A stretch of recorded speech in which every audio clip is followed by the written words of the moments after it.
300 years ago, the will of heaven manifested. Countless secret realms and dungeons descended upon Earth, and along with them came numerous powerful demons proclaiming the apocalypse, and began to cry, because they had awakened into the creation category. They started to question why they had managed to awaken into this class, which was not suitable for combat. Once the process was finished, as soon as possible, seeing the powerful aura emanating from John, the man simply began to smile, and upon seeing the man's smile, John quickly realized that the man wanted to test his force, but he unintentionally activated the mother insect. The good thing was that Jian was still able to suppress the mother insect. Without hesitation, Jian suppressed the mother insect, and a system window appeared. He had temporarily suppressed the mother insect, and its devouring value was low. To prevent this from happening again, John had to start devouring and breeding the mother insect as soon as possible.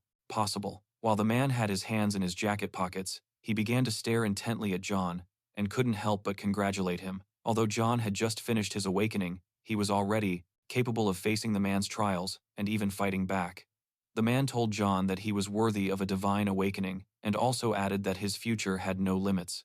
John just remained silent, listening. He felt relieved that he hadn't been discovered. He approached the man and, looking him straight in the eyes, asked him who he was. The man he smiled, then extended his hand and introduced himself as Hagen, the leader of the Night Watch, who admired John.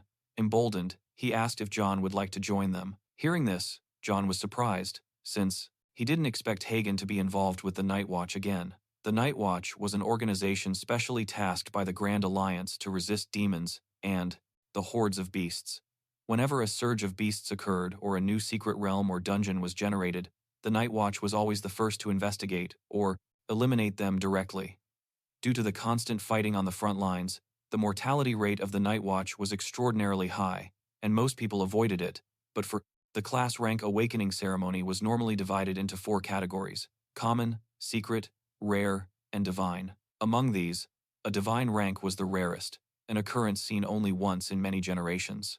John, it was different. The insect mother needed to continually devour the flesh and blood of monsters to accumulate devouring value and produce offspring. Currently, John needed a chance to face large monsters, and once the devouring value was met, the insect mother would begin to reproduce, and no one knew how much chaos it would cause. For this reason, the wilderness was a good place to raise the insect mother, especially if Song joined the Night Watch, since whether it was devouring or reproducing, the risks they presented could be easily handled. As John looked at Jagan's hand, he couldn't help but smile, as the Neok organization was perfect for him. The students began to say that the Night Watch had a high mortality rate, and most people didn't even go there, so the students thought that Song Chen wouldn't join the Night Watch. Hearing this, Hagan forced a smile at Song and told him that all the rumors about the Night Watch were a thing of the past. To prevent Hyun from rejecting the offer, Jagan told him that as long as he was willing to, joining them, he would receive comprehensive training befitting his divine rank. His skills were highly valuable to the Night's Watch. Without hesitation, Hyun shook Hagen's hand, and addressed him as leader, stating that no further explanations were necessary.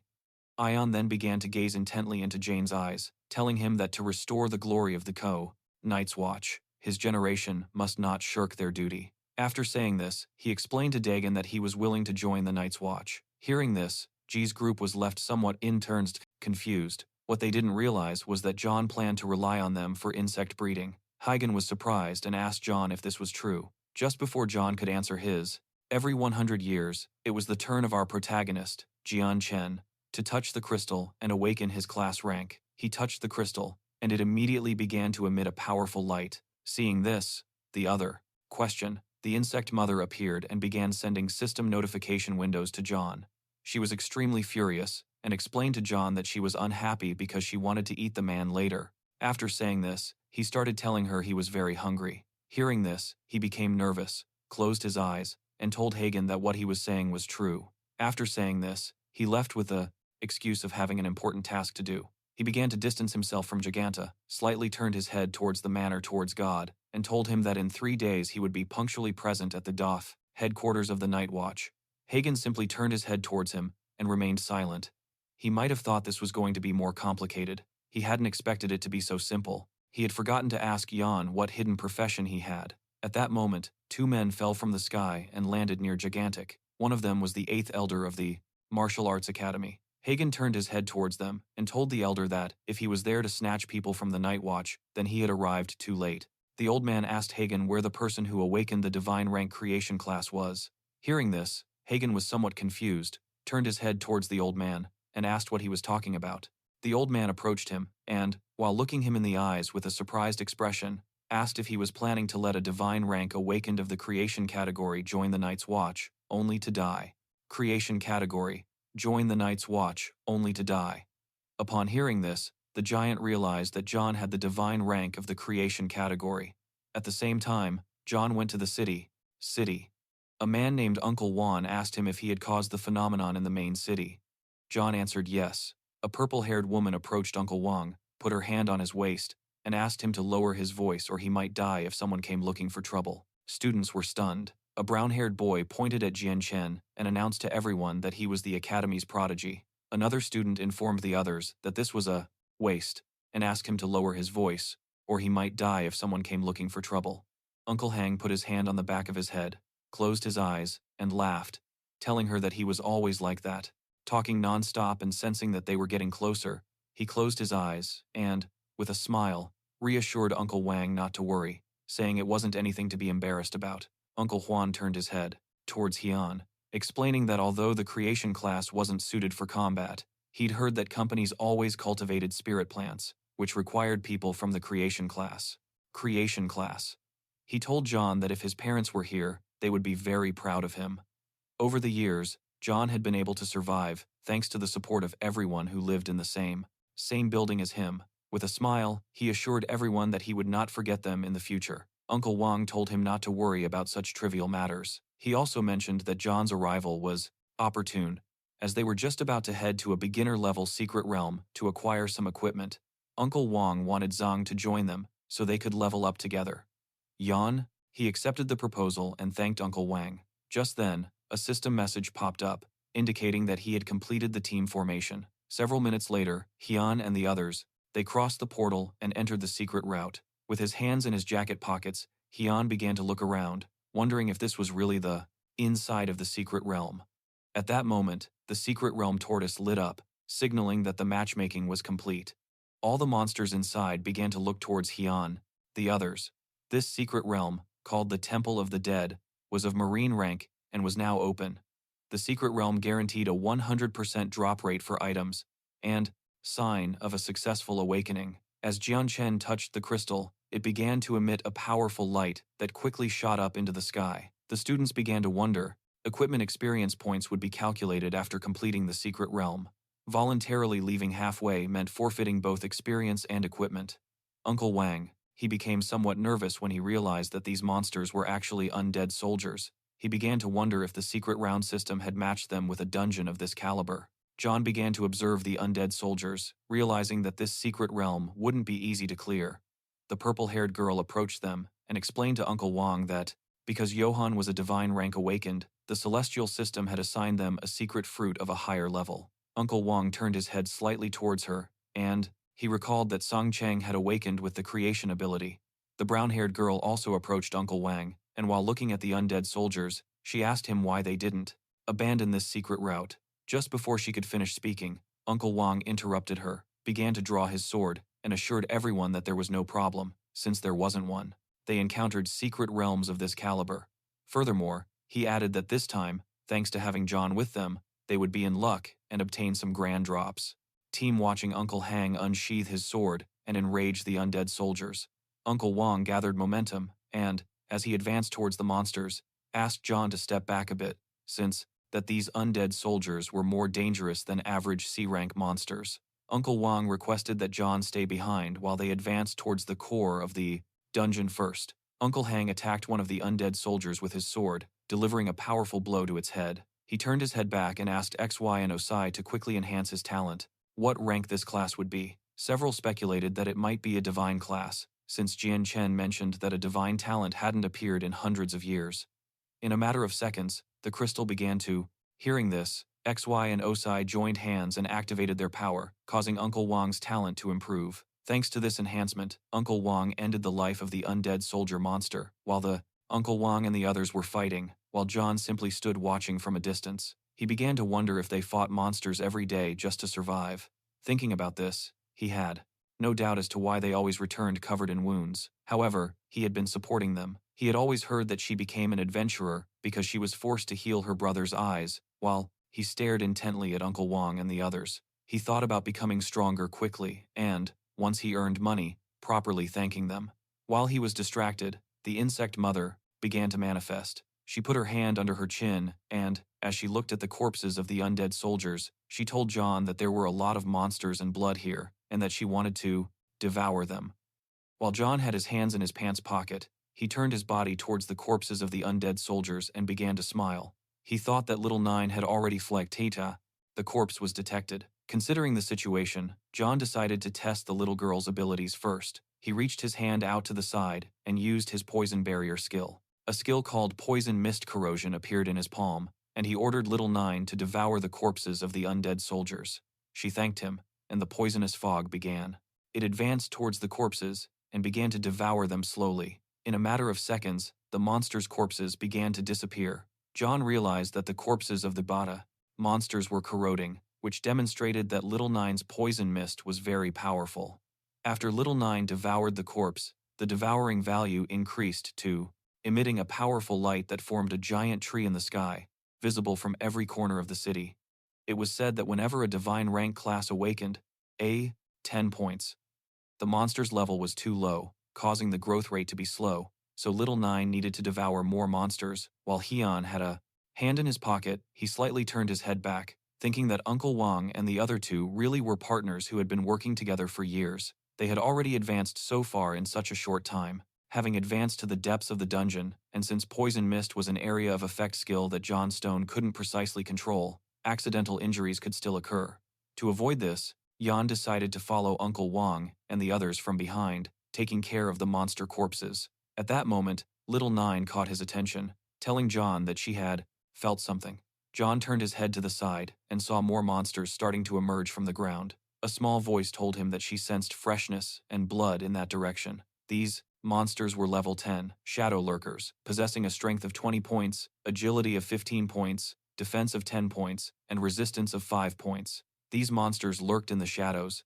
To hunt down the weaker stragglers, John stared at the shadow monster lurker and began to wonder if its name was in red because its level was much higher than his own. However, in terms of attributes, these monsters were completely inferior to Jay, who possessed the United Skill upgrade.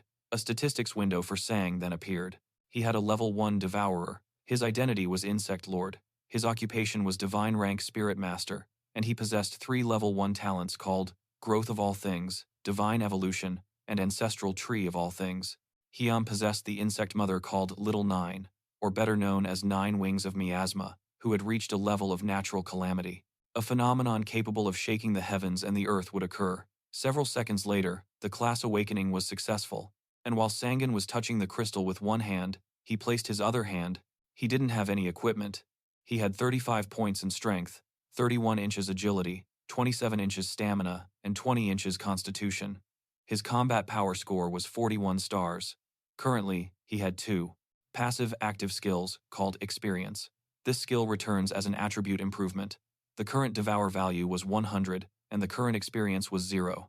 John decided to test his skills. He extended his hand to the side and gave Little Nine the order to transform into a poisonous mist and follow him. Little Nine obeyed and transformed into a poisonous fog that began to stick to the ground.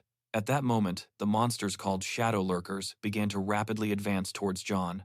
He brought his hand closer to his face, and as his hand released the poisonous vapor of Little Nine, he began to stare at the monsters. Several seconds later, he started running towards them.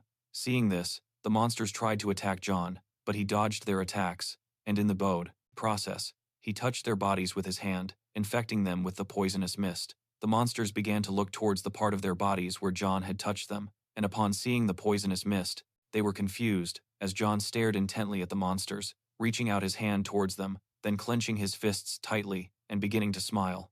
At that moment, small mines of poisonous fog, it became thicker, and gradually began to corrode the bodies of the monsters, destroying them bit by bit. John simply turned his head towards the monsters and remained silent, observing them. In that moment, several baskets appeared, and he won a special prize of 200.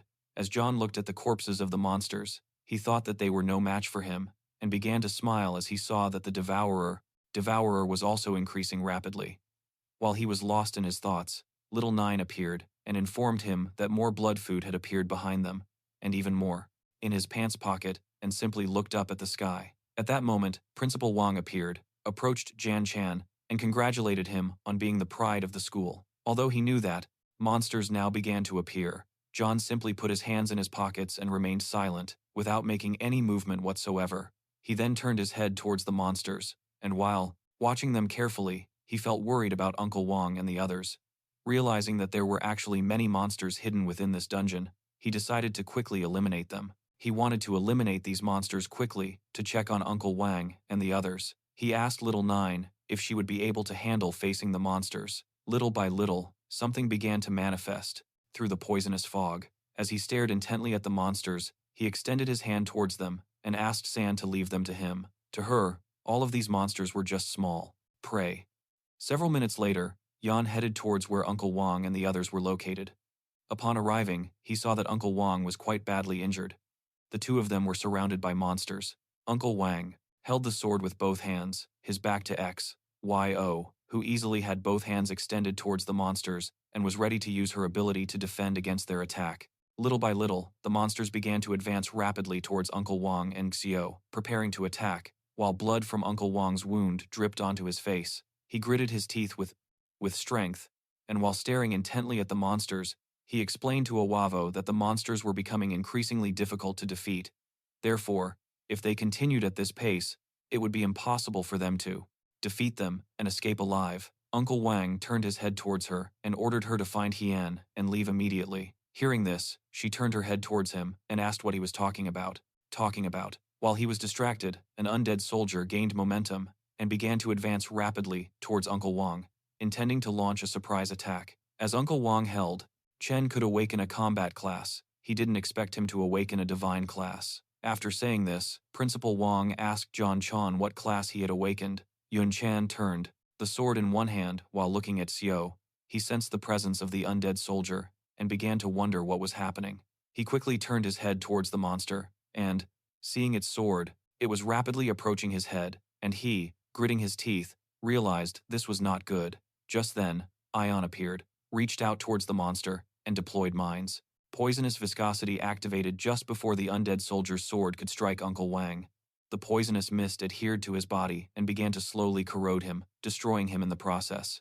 As the undead soldier's body gradually vanished, Uncle Wang turned around, and upon seeing this, he was simultaneously shocked and confused, beginning to wonder what was happening. At that moment, Ion asked Uncle Wang and the others if they were all right. Hearing Ion's voice, Uncle Wang turned his head back. Upon seeing Ion, he gritted his teeth tightly and remained silent, as Ion slowly approached them.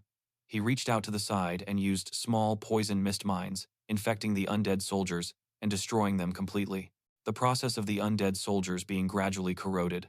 Uncle John turned his body towards John while gripping his sword in one hand, staring intently at John and asking him how he managed to do it. A type of awakened creation, wondering how he was able to do this. Hian stopped in front of Uncle Wang, and as her body emitted a powerful energy, she turned her head towards him and explained with a smile that he possessed a hidden ability called Poison Mist. After saying this, he stretched out his hand to the side and used small mines filled with poisonous mist ability again. Upon seeing that Uncle Wang was injured, Hiam asked X and Oeli to quickly take him to the secret route portal. He also added that he planned to stay behind to provide cover for them. Hearing this, everyone was left speechless.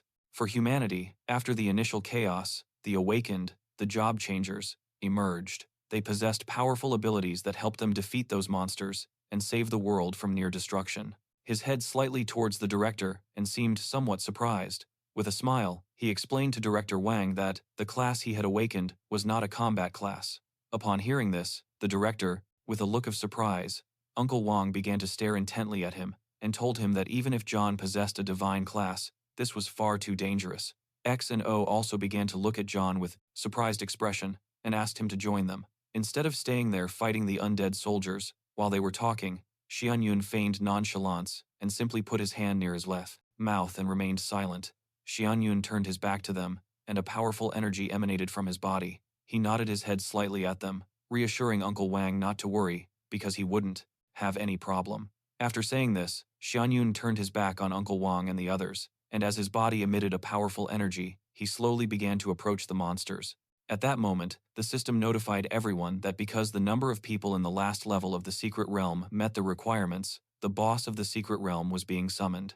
As Uncle Wang watched John walk away from them and towards the monsters, he tried to stop him, but just before he could speak, Xianyun interrupted him, turning her head towards him and saying, he remembered that John wasn't a reckless person, so he asked him to trust him. After giving it a lot of thought, Uncle Juan decided to trust the young man, tossing him the sword and asking him not to forget to return it to him later. Hearing this, John reached out and grabbed the sword, assuring Uncle Juan not to worry because he would return it later. This sword was called the Sword of the Novice Pathfinders. It had 25 speed points, 30 strength points, and a 2% attack speed bonus. It also had a passive skill that was already active. John brought the sword close to his face and glared aggressively at the monsters. This was great for him, because now he could increase the attack range of the poison mist with Uncle Juan's sword. Wang Se was startled, a look of surprise on his face, and began to stare at Jian Chen. Seeing that Jian Chen hadn't awakened a combat class, he asked Jian Chen if he had awakened a support class instead. He activated the poison mist, causing it to slowly emerge onto the blade of his sword. The undead soldiers gained momentum and tried to attack John, but in the blink of an eye, he evaded their attacks. And, using Uncle Juan's sword, he cut the monsters to pieces, infecting them with poisonous mist in the process. These monsters were no match for John, as he was the best swordsman in the entire school. While John was distracted fighting the undead soldiers, a much stronger monster gathered momentum and began to advance at high speed. The monster unsheathed his sword and, as it slowly approached John, prepared to launch a surprise attack. Although John didn't initially sense the attack, once he turned his head to one side, he saw the monster approaching him at high speed. John gathered momentum and took a great leap, dodging the monster's attack, which caused its sword to strike the ground. The monster's attack was so strong that it even shattered the ground into pieces. Seeing that John had dodged the attack, the monster began to stare at him with a murderous gaze, then he forced the sword, and seeing it in the air, attacked again. Luckily, Johann managed to block the attack in time using Uncle Wang's sword. However, due to the difference in strength, the sword that Uncle Wang had lent him snapped in half, causing Johann to be thrown back rapidly. Johann stepped firmly on the ground and managed to stop himself from moving further. He then turned his head to the side, and seeing that Uncle Wang's sword had broken, he was surprised that this boss was stronger than he had imagined. Johann was more worried about the sword than the boss, since he did not know how to explain to Uncle Wang that his sword had broken. The boss of the secret realm was called the Undead King, and was level 15. The Undead King stood up. He turned his body towards Director Huang, extended his hands to either side, and plants made of spirits materialized in his palms. He revealed to everyone that he had awakened the creation class of and, while holding the sword in one hand, he began to stare at Johann with a murderous gaze. At that moment, the Undead King's body began to vibrate, and in the blink of an eye, he appeared behind John and prepared to attack. Noticing the undead's presence, Rayan became terrified and began to wonder how the boss had moved at such a high speed. John turned his head towards the Undead King and, while looking at him with an aggressive gaze, called out for Little Nine. Just before the Undead King's sword could strike, Little Nine appeared and grabbed the sword. He began to stare at the Undead King and asked John if he could eliminate him. Without hesitation, John replied, yes.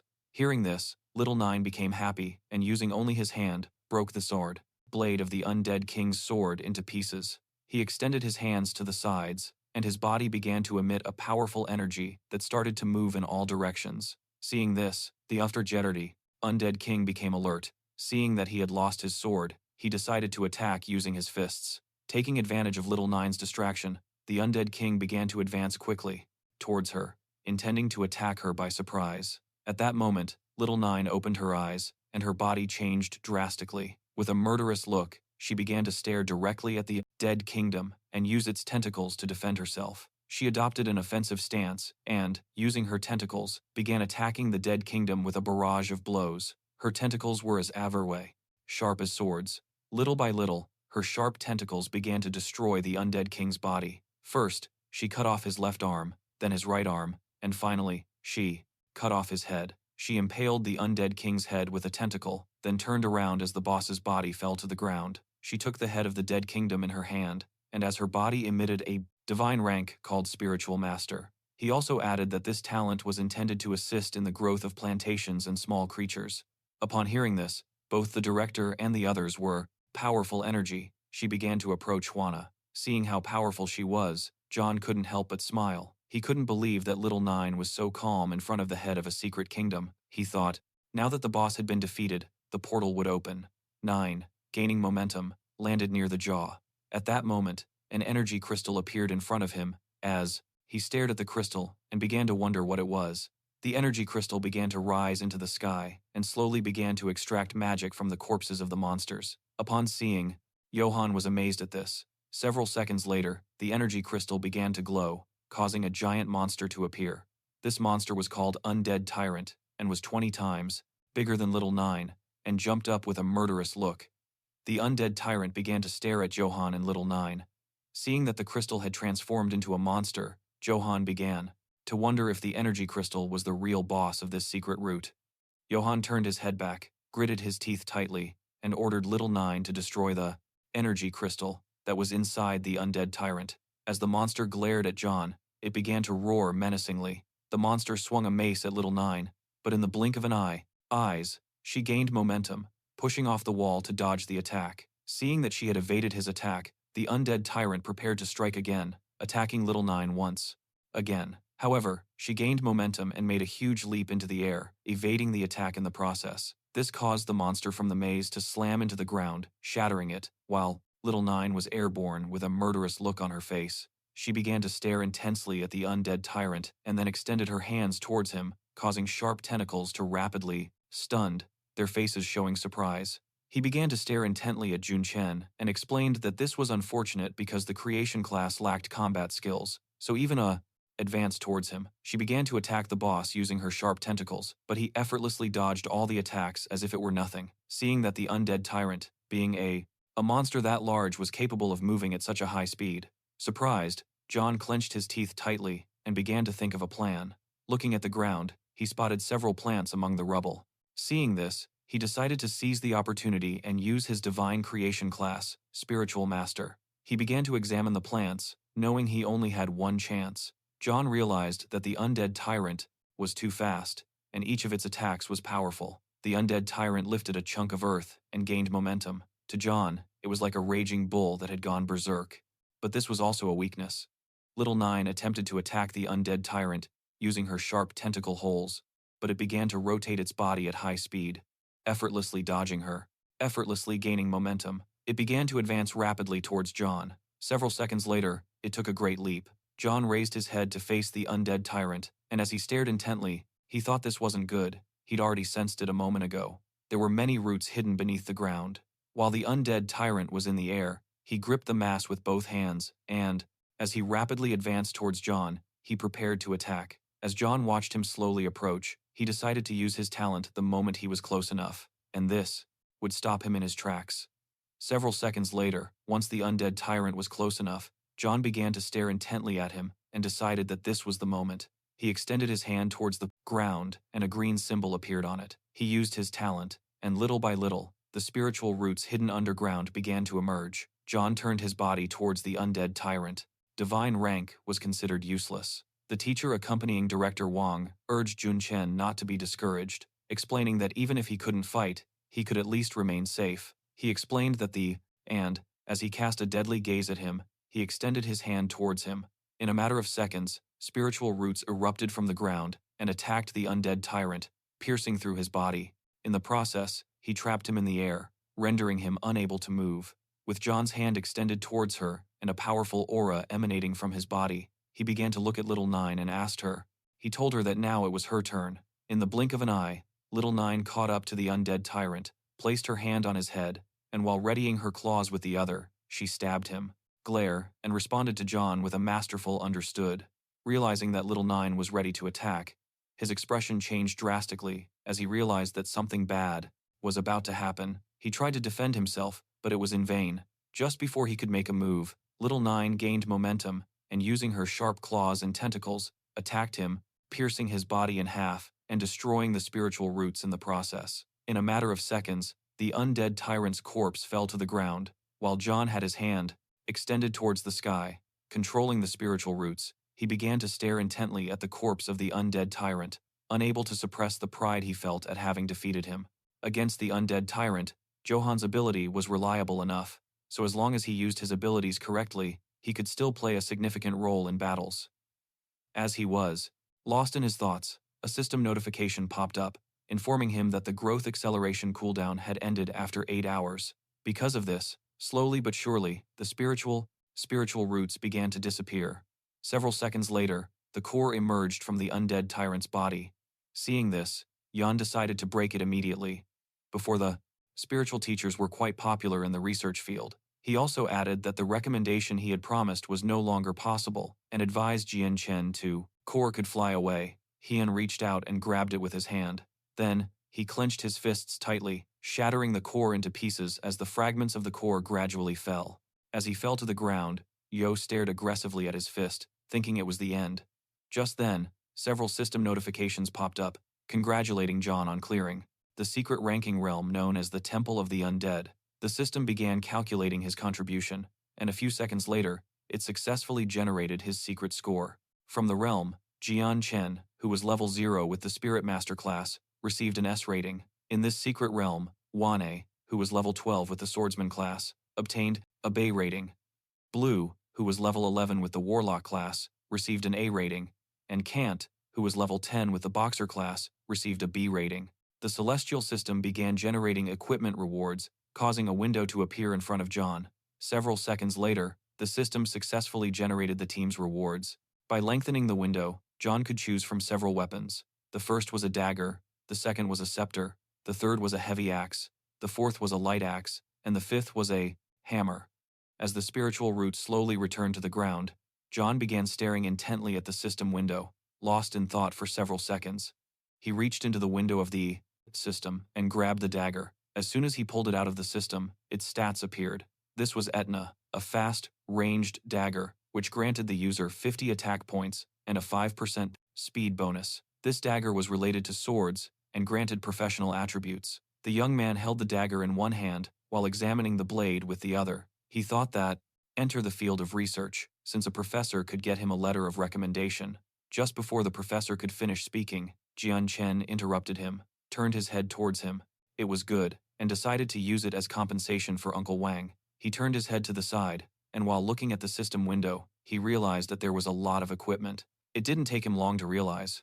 Since all the equipment was combat-oriented, he wasn't sure if there was anything suitable for crafting classes. He approached the system window, reached his hand inside, and he decided to take a look at each piece of equipment's attributes. He grabbed the hammer from the system window, and as soon as he pulled it out, the hammer slammed into the ground because it was so heavy. This hammer was called Call of the King, and it granted the user 100 points of strength while subtracting 100 points of agility due to its weight. The weapon's special attribute was that the user had a 10% chance to unleash 5 times more critical damage. As John attempted to lift the hammer from the ground, he began to feel a new sensation when a notification popped up, informing him that experience was being rewarded. Seeing this, he quickly realized that the system was giving him the experience points he had earned from this secret route. Even though the hammer, it was very heavy, but thanks to his experience, John was gradually able to lift it. Within seconds, he could lift the hammer as if it weighed nothing, but then another system notification popped up to inform him that the united skill was now in effect. All of John's attributes had increased by 20% while his body was enveloped in a powerful energy, and with one hand, he lifted the hammer, put his other hand in his pants pocket, and turned his head to look at the hammer. Due to the insect mother's passive skill, he had reached level 6, and therefore, the effect of united was even more prominent. He also realized that his physical combat ability increased along with his level. While he was lost in thought, head towards him and thanked him with a smile. He put his hands in his jacket pockets and, as he walked away from the professor, he explained that he had something else to do. One of the little 9 approached him, grabbed his shirt, and got his attention. Hearing her voice, Hyun snapped out of his trance. She turned her head towards Eli as she pointed at the system window with her finger. He asked if he could eat all of that as a reward. He placed the hammer on the ground, turned his head towards her, and while looking into her eyes, pondered for several seconds.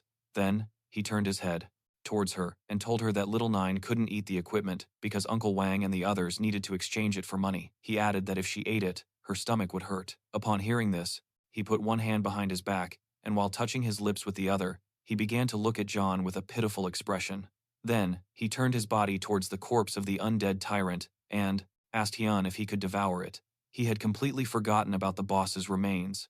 The value of devouring it was precious and couldn't be wasted.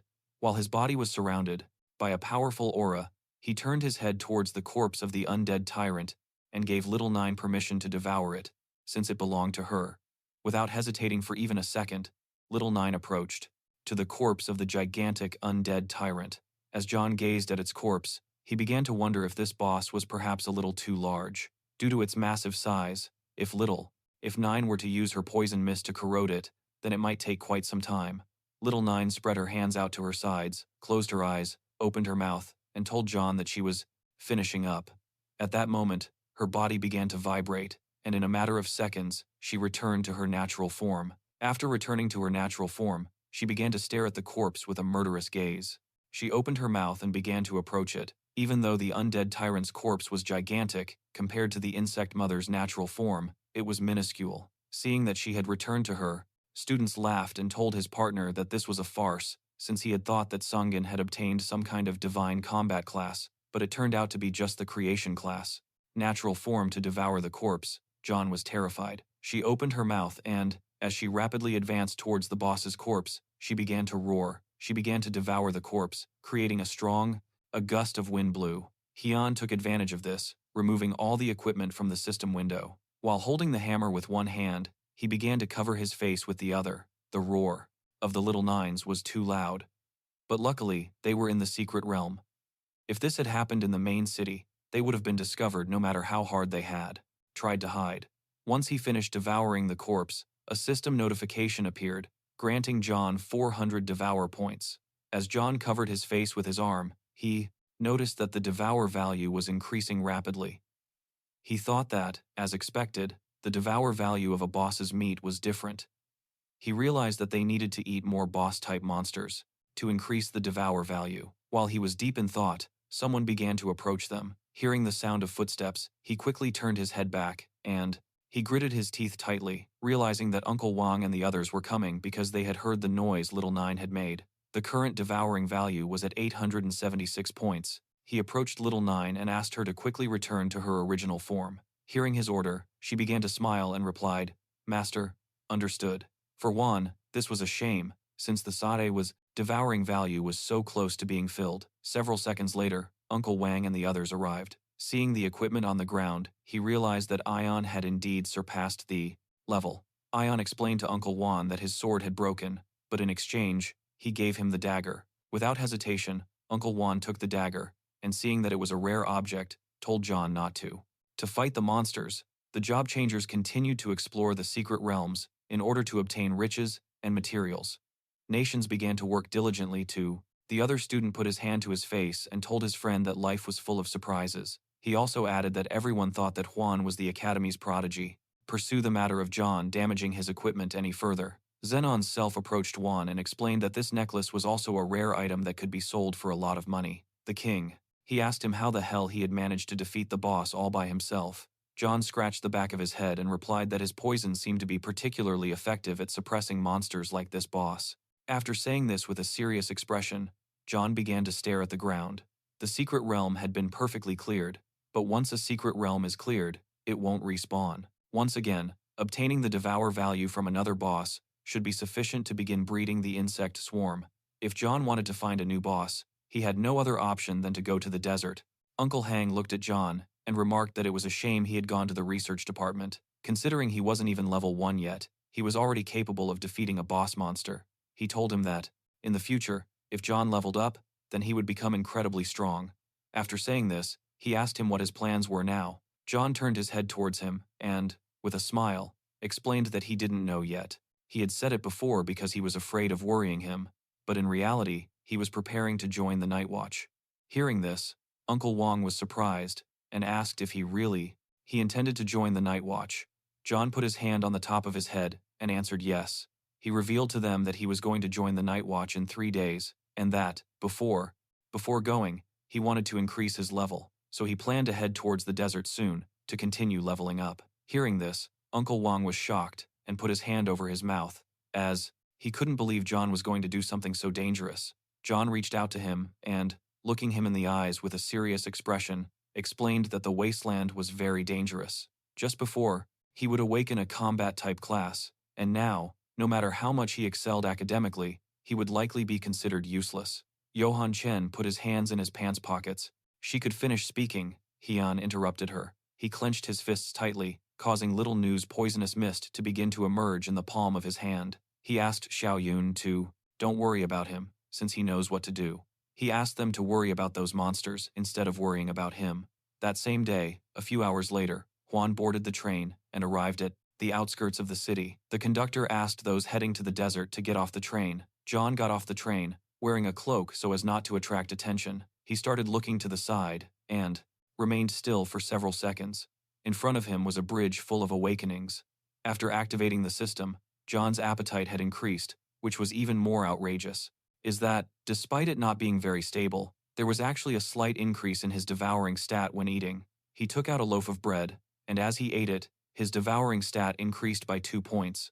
The little Nine manifested, put her hand to her mouth, and while looking at the mark with an unpleasant expression, told Juan that his food wasn't tasty. Upon hearing this, Juan decided to look for something. Providing provisions for little Nine, he reached out and conjured a map. He unfurled the map and began to study it. Little Nine hadn't anticipated Uncle Wang entrusting him with the majority of the equipment. He not only provided the map, but also bestowed upon him a crucial storage ring and a map specifically knowing he was venturing into the desert. These items proved incredibly beneficial to John. He began his trek across the bridge. According to Uncle Wen, the desert was influenced by the power of the heavenly path, causing all electronic devices to malfunction.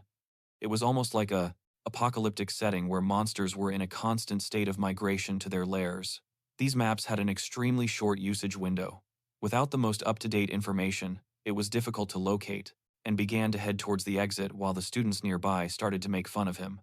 One of the students remarked to the others that this was quite enjoyable to watch, since monster packs, let alone the bosses, the Firebird and Thunder Rhinoceros were the most commonly encountered and easily spotted due to their movements. It was said that this place, marked with a question mark, was to be avoided, as it was a very dangerous nest. According to Uncle Wang, this goblin dungeon was the most suitable for him since its monster level and the number of people inside were low. As John looked at the map, he clenched his fist and, with a smile, decided to go, reasoning that, with a map in his hand, it wouldn't take him long to find it. While he was deep in thought, someone caught his attention and ordered him to stop. Hearing this, John became alert and turned his head to see who it was. It was a man dressed in a cape. He put his hand on John's shoulder, then glared at San aggressively. He had been calling him all this time, so he asked him why he pretended not to hear him, adding that he just wanted to ask him something. He asked John if he had seen a girl with golden hair around there. Hyun turned his head towards him, and, with a murderous look, answered no, also advising him to watch his mouth. At that moment, Little Nine's poisonous bow began to emanate from his shoulder and stuck to the man's hand. The man quickly pulled his hand away from John's shoulder and looked at it, somewhat confused. The hand. He clenched his teeth tightly and began to wonder if it was poison. He didn't know how that could be possible, since John didn't seem to have reached level 10. However, Johann couldn't understand it. Harm him, as the man was a level 27 primary defense warrior. John turned his back to him and, as he walked away, advised him to hurry and find a healer, because his poison must be difficult to cure. He also advised him to take care of his brain. After saying this, he bid the man farewell. Hearing this, the man couldn't help but get angry, which drew the attention of that Johan Chen had been the king of hard work ever since he entered the academy. Another student told the others that he had worked so hard only to end up receiving a creation-type class. John and he asked if John had given him permission to leave. Hearing this, John turned his head towards him and began to stare at him with a murderous look. The man approached John, and as his body, it emitted a powerful aura. She stared at him with a murderous gaze and asked, "How dare you lay a hand on the Ixio family?" Hearing this, John began to wonder if she was referring to the Ixio family. During the battle, upon hearing the man's words, John began to stare into his eyes and soon realized what was about to happen. His suspicions were correct. The man tried to strike him with all his might, but unfortunately for him, John had already anticipated the attack. He simply gained momentum and jumped to the side, dodging the blow, making moderation. The man's fist hit the ground, shattering it into pieces. While John was in the air, moving away from the man, he put his hand in front of his face and, with an aggressive look, began to stare intently at the man, wondering what the Xiao family saw in his attitude. John realized that something wasn't normal. The man was extremely angry. He gritted his teeth tightly, and, as he glared murderously at Juan, he began to approach him at high speed, drawing his sword and remarking that he was quite fast, considering how things had turned out. At this point, Ion removed his hood and extended his hand to the side, causing Minida's poison mist to materialize. He began to stare intently at the man and instructed Minida that it was no longer necessary for her to hold back. Hearing this, she manifested through the poisonous mist and, while glaring at the man with a murderous gaze, responded with an understood. Seeing the poisonous mist, the man became even more aggressive, shouting and questioning John, asking if he really thought he could scare him again with the same trick. Just before John could, creation type. Another student told the others that Lin, the school beauty who always came in second place, had awakened the secret combat class. Hearing so many taunts, teach this bastard a good lesson. Someone appeared and addressed the man as Haneng Te, reminding him once again that they were supposed to act discreetly. Hearing the voice, Haneng Te's expression, he clenched his teeth drastically and tightly, and as he slowly turned his head back, he couldn't help but feel afraid. The young people could only watch in silence, and began to wonder what was happening. A hooded, blue-haired man appeared behind Han Te. He was quite angry, and began to glare at him murderously, asking what he was doing there, when he had asked him to look for someone else. Jean Te was overcome with fear, clenching his teeth tightly. As he slowly turned his head back, he began to tremble and tried to offer an explanation, but just before he could speak, the man interrupted him. He turned his head slightly towards him, and, with a disappointed look, called him trash, who only caused trouble. Upon hearing this, poor Han Te was filled with even more fear, and just before he could utter a word, the man delivered a powerful punch under his chin, causing him to start bleeding. From his demeanor, it was clear this man was part of the Exio family, and his body radiated a powerful energy. He turned his head towards Hanang Te, giving him a murderous look, and reminded him once again that he was nothing more than a dog of the Exio family, with no right to use the Exio family name. Immediately, Jonte fell to his knees, bowing his head to the man and apologizing, explaining that he wouldn't forget it in the future. Now that the conflict seemed to be over, Jan pulled his hood back up, turned his head towards them, and watched them silently.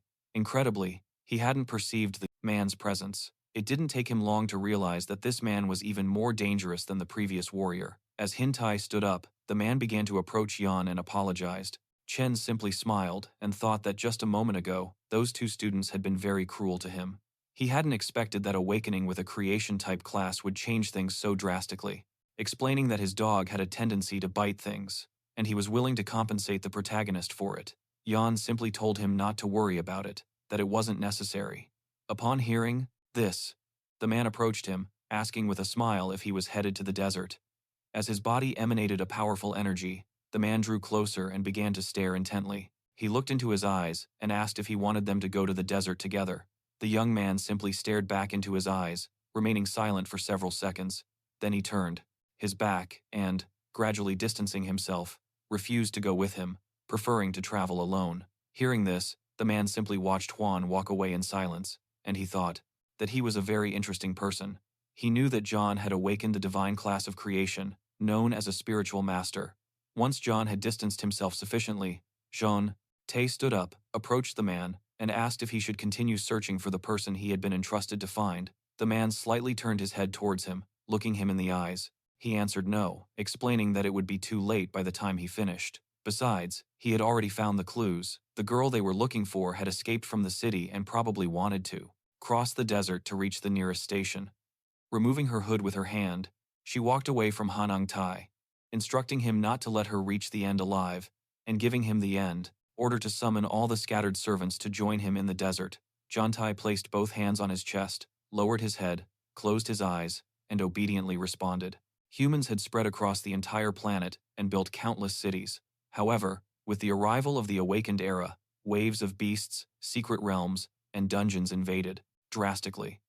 Thinking about this, he had no doubt that strength was the only thing that mattered in this world. He began to wonder what was happening with the creation class, so he reached out and opened the window. Human territories, leading to the constant remodeling of former human dwellings. Possessing great power in the present day, only the awakened, seeking even greater power, return to these places to DOS, fight monsters, level up, and acquire riches. Now, these places are known as the wilderness. John began to advance through the area, and along the way, he encountered a bunch of rats. Several hours later, John arrived in a remote and destroyed part of the city. As he walked, he began to feel lost, and that he was heading towards the goblin beast nest. And he had already been walking for several hours. It was already night, and he still hadn't arrived. Little Nine was hungry, so she caught a rat. Climbing onto Juan's head, while holding it in her mouth, he realized that it didn't taste good, and came to the conclusion that she couldn't eat just anything. Along the way, John had seen many monsters, but now that he had reached this area, he didn't even. I could spot a strong monster. These monsters granted a very low devour value. If he couldn't find a beast boss nest soon, considering the time it would take him to return, he couldn't waste much time, as it could delay his entry into the night watch. As he walked, Johann began to look ahead with a serious expression, lost in his thoughts. Then the sky began to fill with dark clouds until, a few seconds later, it started to rain. At that moment, a giant spider that was prowling around the area noticed the presence of Johnny. As it slowly descended towards him, it began to stare at him with a murderous look. Johann extended his hand to the side, and as raindrops fell onto his hand, he realized that this rain was a magical fluctuation, which meant that he had entered an area where multiple layers of beasts were located. He couldn't help but feel a sense of joy because, although, according to the system notification, Jian Chen had successfully completed his class awakening. He had awakened the class known as Spiritual Master. They had been mistaken in their search for the bee's nest. Luckily, they had found something. Now the only thing left was to quickly find the monster so that he could completely fill the bar. Devourer for the first time. A few seconds later, John turned his head and saw the monster slowly approaching. They locked eyes and began staring at each other, and remained silent for several seconds. Little One manifested and, while staring intently at the monster, asked John if he wanted her to intervene. John tilted his head slightly and, while looking at the monster, replied that it wasn't necessary, as the monster's level wasn't high and it only seemed to have a slightly larger body size than the other monsters. Taking advantage of this, the monster descended to the ground and began preparing its sharp claws to attack. With a murderous gaze, the monster began attacking John, using its sharp claws, but without much effort, he gained momentum and began dodging the attacks with small hops, as if it were nothing. Then, seizing the opportunity, he gathered his strength and took a great leap in the blink of an eye. A pair of eyes materialized above the monster, clenching its fists tightly, preparing to strike. The monster looked up, saw John, and became terrified, wondering what was going on. John struck the monster with great force, slamming its body into the ground, ending its life and shattering the earth. John then became lost in his thoughts. Little Nine appeared, placing her hand on her forehead, and informed him that more monsters had appeared. Hearing her voice, he snapped out of his trance, turned his head to the side, and was shocked. The sound, his blow had attracted the attention of all the other monsters hiding in the area. While John stood over the monster's corpse, giant spiders began to approach him. Seeing this, divine rank and the conditions to unlock the Natural Calamity Insect System had also been met, with the initial insect mother now unlocked. Jian Chen turned his head. He reached out to the side and used poison mist, summoning the dagger he had obtained earlier in the secret realm. As he and Little Nine watched the giant spiders approach, he said, it was time to enjoy a good meal. They both glared murderously at the giant spiders, and he asked her if she was ready, to which she replied with an unwavering yes. Little Mina, poison mist picked up speed, and in the blink of an eye, she attacked the spiders with her dagger, slicing their bodies to pieces and infecting them with the poison mist in the process. As they progressed, their levels also increased rapidly. If they continued to fight monsters on the way back, they could level up at least 2 more times in a matter of seconds. Hands at his sides and thanked him. At that moment, he began to look to the side and informed him that something big, powerful, and delicious was approaching.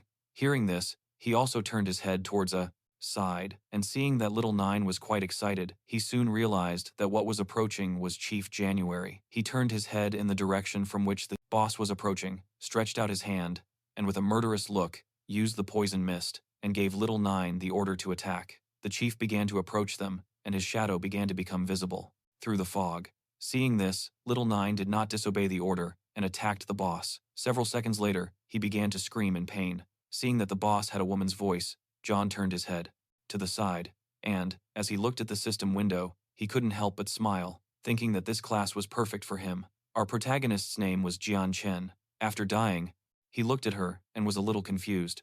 It turns out that little Nine made a mistake, since the one approaching them was a woman and not the boss. Due to John's attack, part of the woman's clothes were torn, and within seconds, she fell backward to the ground, unconscious. As he watched her, he began to wonder what kind of magical creature she could be. Several seconds ticked by. Then, the woman regained consciousness and opened her eyes. Looking up at the sky with a surprised expression, she began to wonder where she was and what was happening. She started to sit up. Using one hand for support, she placed the other on her head. And as her awareness returned, she began to wonder what kind of place this was. She didn't remember coming here. Meanwhile, she had her hand on her head and was slowly trying to understand the situation. Hyun approached her, sat down next to her, rested his elbows on his knees, closed his eyes, and with a pleasant smile, asked her if she was awake. Hearing Hyun's voice, she became alert and began to wonder who he was. Without wasting a second, she stood up and jumped away from him, adopting an offensive posture and, while looking at John, she asked him who he was and told him not to approach her. He stood up, turned his body towards her, and in a calm voice, asked her not to worry. To worry, since he was just a job changer who had come to the desert to fight monsters. He also added that he had not come to harm her. Looking more closely, she remembered who. It was John. She put one hand on her chest, began pointing at John with the other, and while staring intently at him, told him that she knew he was the one who had attacked her before. Upon hearing this, Jian became somewhat nervous. He closed his eyes and, with a smile, apologized to her, explaining that he had mistaken her for a monster. Seeing that John was quite attractive, she couldn't help but blush. She turned her head. Cultivate these job changers, allowing everyone to awaken at the age of 18. Today, an awakening ceremony will be held for students turning 18 years old. To awaken a class, 1. He was reborn into this awakened world, after the end of the Dark Era. The entire world was filled with various monsters and dungeons. It was from that day forward that this world began to respect the strong. Towards him and asked how anyone could say that pretty girls like her looked like monsters. She couldn't help but call him presumptuous. She quickly panicked and started touching her head and checking her face to see if her nose and ears were still where they should be. Ian simply stared at her in silence, having used all his strength when he attacked her. Now, seeing that she still had so much vitality, acting as if nothing had happened, he began to wonder who she was and how she had been able to withstand his attack. Several seconds later, after verifying that she had no planes or injuries, he calmed down. Then he extended his hand to the side, and the golden ring on his finger began to glow and emit green energy. This ring was like a kind of clock that began to project the time. Looking at the time, he realized that he had wasted too much time. Turning his back on Johnny as he walked away from him, he decided to leave quickly before they caught him. As she slowly walked away, Ian simply remained silent. He began to stare at her intently, wondering why she was running away and who it was that was chasing her. The woman walked away, a little bit of it, but suddenly he stopped short, brought his hand to his mouth, and began biting his nails. Quickly realizing that something was wrong, he approached the woman and, seeing that she was very nervous, he asked her if there was a problem. As terror began to grip her, she turned her head back slightly, closed her eyes, and gave him a forced smile. She responded that there were some monsters ahead, and since she wasn't very good at fighting, she decided to retreat and let John deal with the monsters. In a matter of seconds, her nervousness was gone. No longer nervous, she turned her back to him again, waved goodbye, said that was all, and decided to leave. Seeing this, John's expression changed drastically, replaced with a confused look. He was reborn an orphan to survive in this unforgiving world. Despite having nothing, he dedicated himself entirely to survival before the age of 18, believing he would have to depend solely on his own abilities. He started looking at the woman and thought that her acting skills were truly awful. At that moment, it started to rain. Leaving the woman behind, Hyun began to walk around the area and thought it was good if there were monsters ahead because that was exactly what he wanted, as these monsters were no match for him, even though they granted him devouring points. There was a problem, John.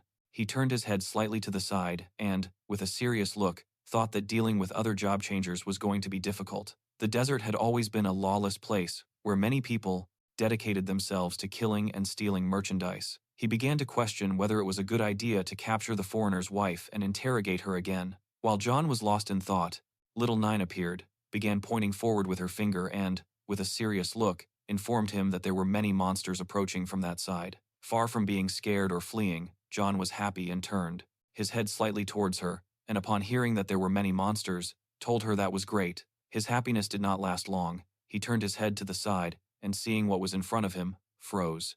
Before him, made of stone, hundreds of giant spiders appeared, just like the ones he had defeated moments ago, and among them, one was even larger than the others, staring at him with a murderous gaze. As John's body was enveloped in powerful energy, he looked at the spiders and realized this wasn't good.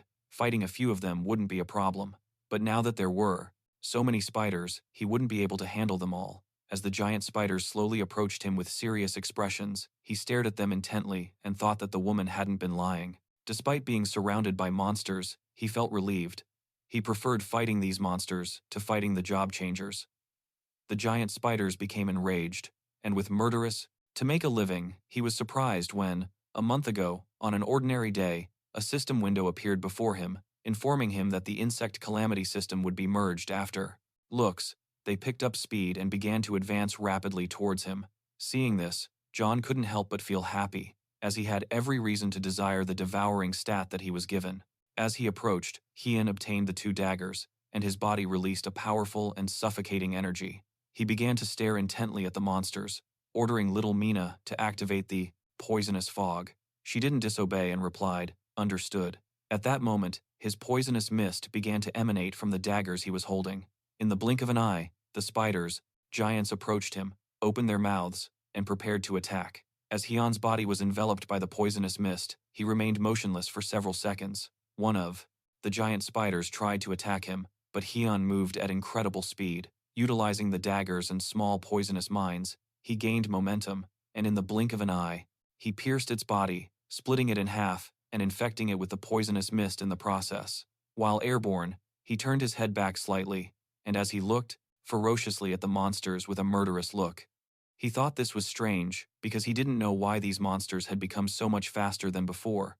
While Juan was distracted, another giant spider gained momentum and began to advance towards him at high speed. As it slowly approached him, it began to glare at him with a murderous look and prepared to attack. It didn't take long for Hyun to sense the presence of the giant spider. He quickly turned his head back slightly and, seeing that it was trying to attack by surprise, was a little surprised, but unfortunately, lucky for the giant spider, John was not going to sit idly by. Just before it could make a move, in the blink of an eye, John cut its body into pieces using the decorum, the class awakening, and the system would be activated upon a successful transfer. Jian Chen put his hand to his chin, and as he stared at the system window, he reflected that the insect race that pieces of its body fell to the ground, and several seconds later, John landed on the ground while holding the 2 daggers with both hands, his body releasing Little Nine's poisonous mist. With a murderous gaze fell upon the corpse, and he realized something was wrong, even though he had reacted to the attack in time and ended its life in the blink of an eye.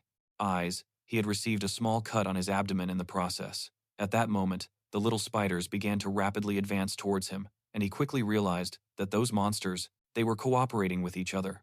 Upon closer inspection, John saw a spider that was very different from the rest. This spider had 6 eyes and was much larger, so he quickly came to the conclusion that this spider was the boss.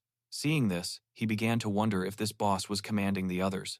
In the blink of an eye, thousands of spiders appeared and surrounded John as his body released the poisonous mist of Little Nine. He started staring intently at the boss, and instead of running away, he simply stood still. Hyun finally understood that the thousands of monsters that lived in this area employed the same strategy in both numbers and tactics, so it was no wonder that no one came here. With a serious look, Ion began to observe the boss. He thought that the only way to defeat these little monsters was by killing the boss. Seeing the sheer number of monsters present, he thought this was going to be a bit difficult. While he was lost in his thoughts, Little Nine emerged through the poisonous fog and put her hand on his shoulder, drawing his attention back. As she slowly materialized with a serious look on her face, she began to look directly at the boss and explained to John that she was able to understand the situation. She revealed that these monsters were trying to challenge their master. Had once devastated humanity during the Dark Ages, was an extremely powerful race. He had heard that the last time a natural calamity of this magnitude occurred, 9 of the 12 kings. Hearing this, John felt somewhat confused, and turning his head slightly towards her, he asked her what exactly she was talking about. Little Nine thought that those monsters were really. Arrogantly, he spread his hands to his sides, looked up at the sky, opened his mouth, and let out a loud roar. Hearing Little Nine roar, the spiders finally realized it was the mother insect, and, without a second thought, all the little spiders began to flee. Seeing the spiders flee in disarray, John was a little surprised, and began to wonder if the reason was that these monsters were also insects. Little Nine approached him. John turned his head slightly, and informed him that he had severed the connection between the boss and the little spiders. John did not expect that Little Nine's abilities could be used in this way. Now that the monsters were disoriented, it was going to be much easier to defeat them.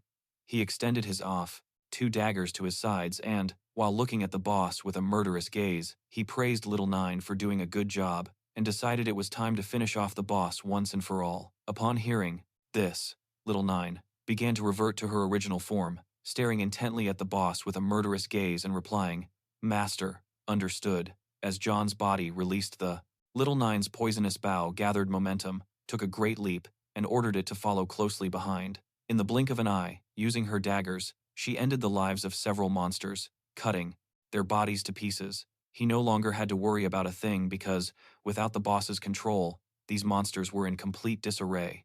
Hyun began to move at high speed toward the monsters and, using his daggers, he began to cut their bodies to pieces. Now that the monsters were scattered and disorganized, they no longer posed a threat to him, so he didn't need to. Of the human race were sacrificed in order to seal it away. He clenched his fists tightly, thinking that in this world, strength was everything. There was nothing to hesitate about. He began to stare intently at the obstacle, waste any more time. In a matter of seconds, Yan finished off several monsters. Then, Hyun took a great leap, and as he rapidly advanced towards the boss, he thought that only one remained now. Aim. The boss opened his mouth, and, with a murderous look, began staring intently at Hyun while roaring. Hyun decided not to back down and returned his gaze. He prepared to attack, thinking that the boss was the one who could provide the greatest value for devouring. The boss attempted to defend himself, but it was in vain. Just before he could even make a move, Hyun descended upon him and quickly attacked his head with both daggers, affecting him with small clouds of poisonous mist in the process. Despite the difference in size, in a matter of seconds, the boss lost his life and fell to the ground. Yan landed on top of the boss's corpse while holding both daggers in his hands. His body began to emit the poisonous bow from the small mine. He stared fixedly at the lifeless body and decided it was time to raise the swarm of insects. Hyun approached the boss's corpse and began to stare at it intently. He couldn't believe that he had finally defeated him. At that moment, a system window appeared to, "Congratulations on leveling up." He was now level 14 with a power rating of 127 stars, and the passive skills and level-based life effects were still active. 1. He clenched his fist, and it began to glow. He lowered his head slightly and smiled, thinking that as his level increased, his strength continued to increase as well. It was at 127 stars, which meant that his individual combat power was already nearly equivalent to that of a level 25 professional. In combat class, he began to turn his head back, thinking that now he only needed to devour the corpses of monsters and obtain devour points. Seeing how powerful John was and sensing the power of the insect mother, the little spiders began to flee from system window, and, as his body reacted, a powerful energy surged. He realized that as long as he could harness the strength of the insect race for himself, the insect race would be powerless. They were intelligent monsters and fully aware that they had no chance of winning against John. He turned his head back and, upon seeing the little spiders, he thought the threat was over, but he soon realized the spiders understood the situation and were escaping for that reason. Although he wanted to kill the monsters to earn points, he decided against it, as the most important thing now was to start breeding insects. He began walking towards the monsters' corpses, and little by little, Nine began to manifest through the poisonous fog. With a murderous gaze, John began staring intently at the boss's corpse, clenched his fists tightly, extended his other hand towards the sky, and told Little Nine that she now belonged to him. Hearing this, she thanked him and then returned to her natural form. Then she opened her mouth, jumped, and began to move towards the martyred boss's cuts. She began to devour the corpse, and a system window appeared, granting him 600 devouring points. While Little Nine was enjoying her meal, Sang turned his body to the side with a serious look. He realized that elite monsters like this boss were different from the others, as they could provide a high devouring value. It didn't take him long to reach. He came to the conclusion that quickly hunting and raising the insect swarm was a good way to get stronger and hunt even more elite monsters. Several seconds later, another system window appeared, informing him that the devouring value was full. The system asked if he wanted to initiate insect breeding. Jan started looking at the system window and, seeing how quickly that the devouring value had filled up, he was amazed. He soon realized that elite monsters gave significantly more points than normal monsters. Several seconds, without giving it another thought, Jian Chen activated the system, and upon doing so, he was teleported inside. He began to look around, feeling somewhat confused. He started to look. Later, little Nine returned to her human form, kneeling before him, with one hand on her knees and the other on the ground. Then, she bowed her head and informed him that the little Nine was now ready to reproduce, and requested permission to continue following him with a much stronger power. As John's body emanated a powerful aura, he turned his head. He turned to the side and remained silent for several seconds, lost in his thoughts. He turned his head slightly towards her, and with a smile, decided it was time to begin breeding the insects. At that moment, a system window appeared, informing him that little Nine had already initiated the first generation of mass insect breeding. Johan's body, and little Nine began to emit a wave of energy, and the system informed him that the accelerated growth of talents and the blessing of the growth of all things were now in effect. With a serious expression, he began to observe little Nine, thinking to himself that her passive abilities were highly effective at accelerating insect breeding. Several seconds later, little Nine's mark, 9, appeared in his hand. Seeing it, he quickly realized it was a new skill. His assumption was correct, as a system window popped up, granting him 2 new, exclusive abilities called Bug Nest and Mastery. Then, another system window appeared, informing him that the insect breeding had accelerated, and there were only 8 seconds left. Upon seeing this, Ion realized that the insect breeding was almost complete. Ion raised his head towards the sky, and seeing what was before him, he was stunned. He couldn't help but be amazed, and wonder if it was an insect colony.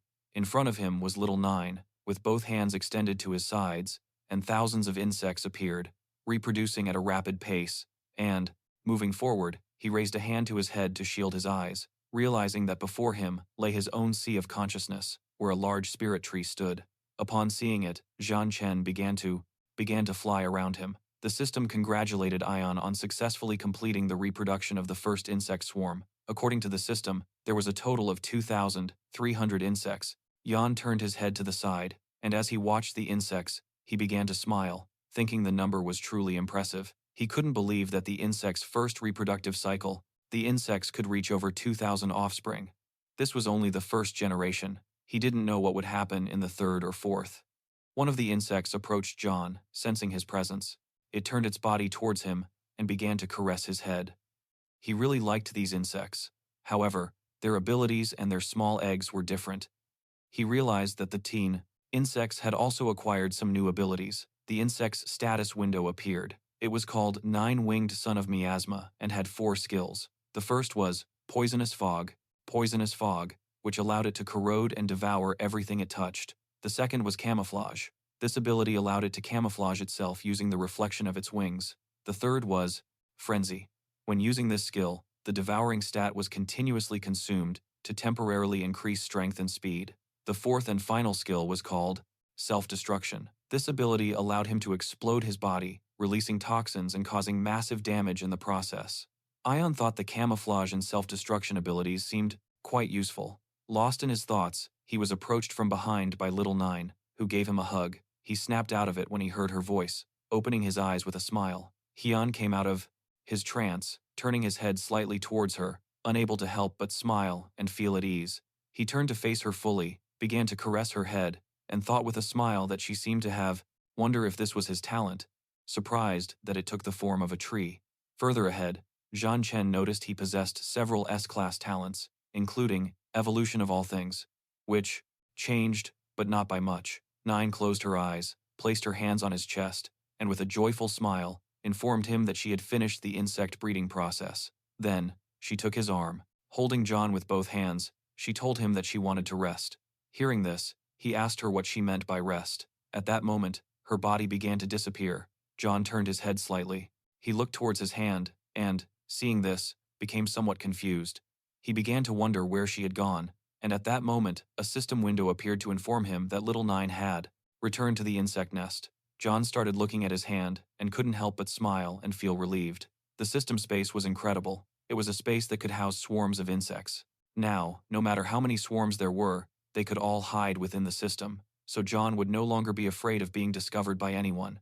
The insect nests were a new skill he had acquired, a skill that was granted at maximum level, meaning it could not be leveled up further. John activated small minds. Marcos began to look at his hand and saw that she was sleeping peacefully when she realized that even insects need sleep after reproduction.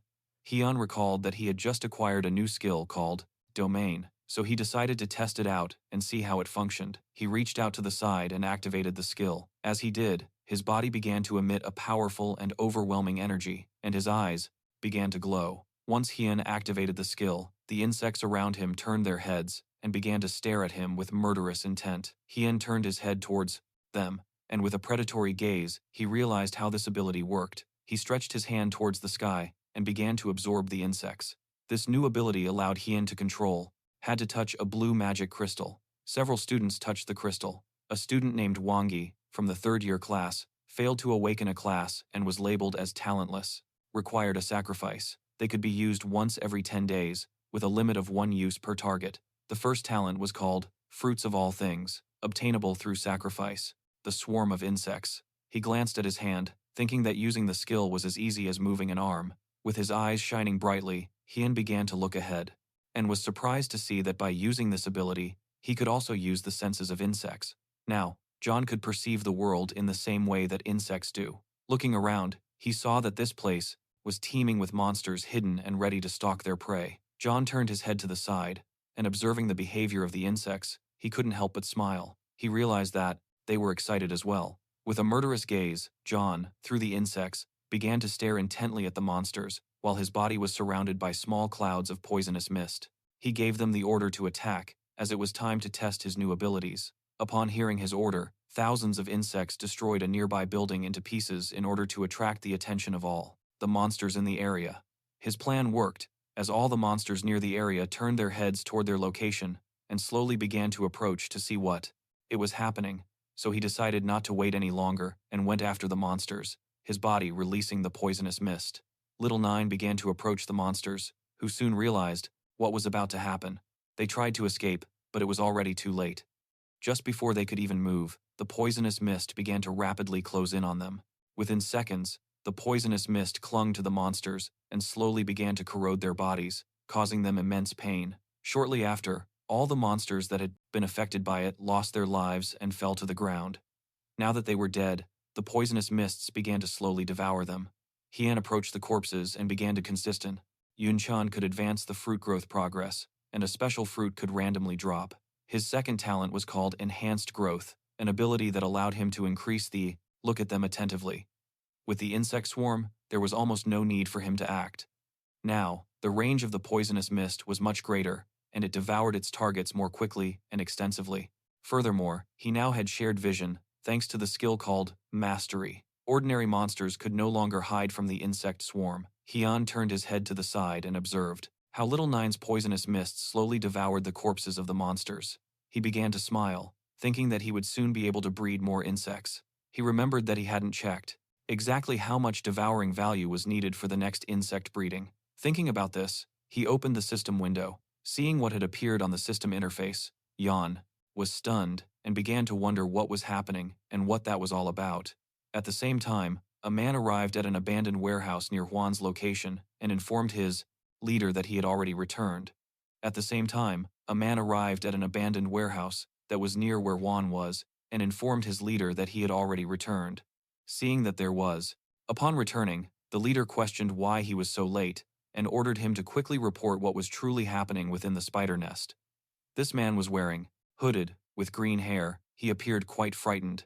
He informed his leader that the spider nest had been annihilated by someone mysterious and unknown, a complete, crushing defeat that left not a single monster alive. His superior, a tall man with braids, couldn't believe what he was hearing. He turned his head towards his subordinate and, with a look of surprise, asked if this was some kind of joke. He simply couldn't believe that someone had completely annihilated the spider nest. Another man who was standing next to them approached, and the growth rate of living beings. Currently, this skill increases the growth rate by 10%. Using this ability, Yun Chan could accelerate the growth of all living beings, and, upon hearing this news, he was shocked. The green-haired man approached them and, with a serious expression, confirmed that it was true. adding that the monster city was in ruins. Upon hearing this, their leader brought his hand to his chin and began to look at the ground. He couldn't believe the nest had been reduced to ashes. This was too terrifying to hear. Although at first, he wondered if the culprit could be a member of the Night Watch. But he later dismissed this idea, since it wasn't the Night Watch's style. He came to the conclusion that the responsible party must be some secret operation by a hidden family or a powerful assault group. He decided it was best for them to retreat now. It was a shame for them, as they had been entrusted with the mission of filling a bottle with wolf spider venom. Now that they had failed, he decided to compensate for the losses on the way back by robbing some unlucky people. Hearing this, the man next to him turned his head and couldn't help but sweat and panic. While they were talking, someone opened the door to the abandoned warehouse. Hearing the sound of, as the door opened, the three turned their heads, and the green-haired man announced to the others that they had an unexpected visitor. Hearing this, they couldn't help but wonder who it could be. A man placed his hand on the door and, slowly opening it, told them that he had finally found other professionals. Upon hearing this, the leader inquired about his identity. This person, young man, entered the warehouse, began walking towards them, sat down, and extended his hand. With a calm expression, he told them not to worry, explaining that he had only come here to level up. He also added that he had come to trade some food with them. Hearing this, their leader felt relieved that John had come alone. She turned to face him, began to. The cooldown duration was 8 hours. Jian Chen put his hand to his chin, and as he looked at the system window, he thought this system was quite good, since it had even proactively analyzed, looked him in the eyes, and with a smile, agreed to trade some food with him, adding that food in the desert was not cheap. After saying this, she asked John what he wanted.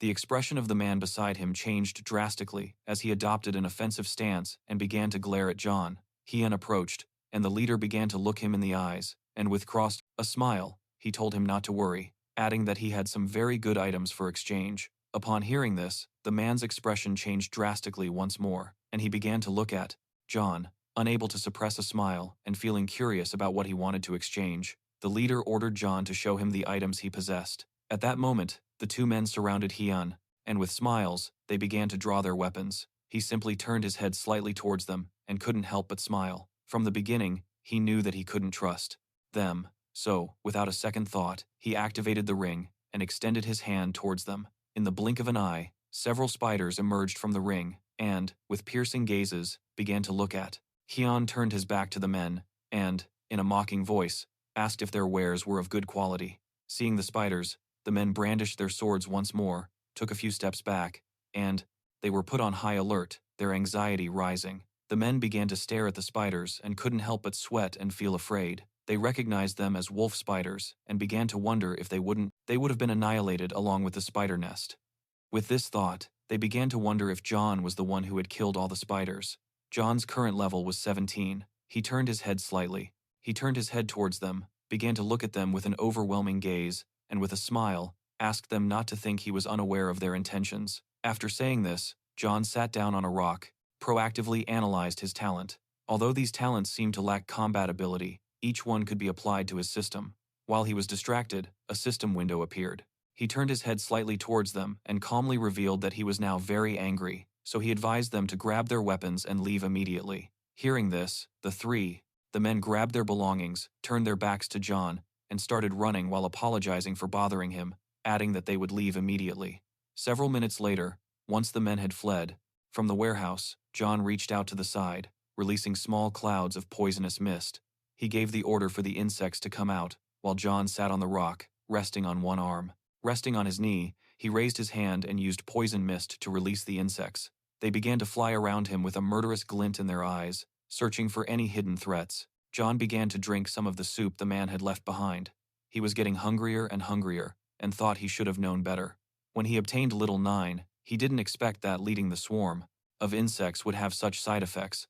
While he was drinking the soup, a system window appeared, and John's devouring stat increased. He now had 2,768 points out of 1,000,000.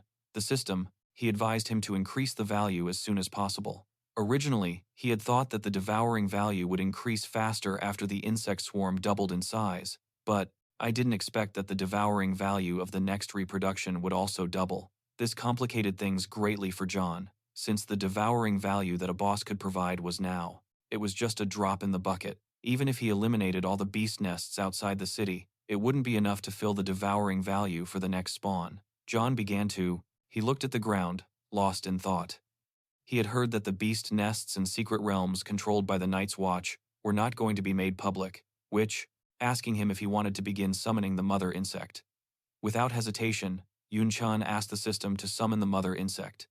At that moment, a sinister energy began to rise from the ground, and it meant that if he wanted to increase his swarm's devouring value, he had to join the Night's Watch as soon as possible.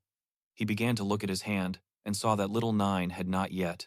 Awakened by this sight, he quickly concluded that the burden of reproduction was significant. Just then, Juan began to sense someone's presence. Immediately, his expression changed drastically as he turned his head to the side, wondering what that person was doing there. He stood up, clenched his fists tightly, and turned his head slightly to the side as he adopted an offensive stance. She could smell the scent of battle, and with so many people chasing her, she didn't know what was going on or why she was being pursued. Several seconds later, a girl using an invisibility spell entered the warehouse, collided with John, and fell to the ground.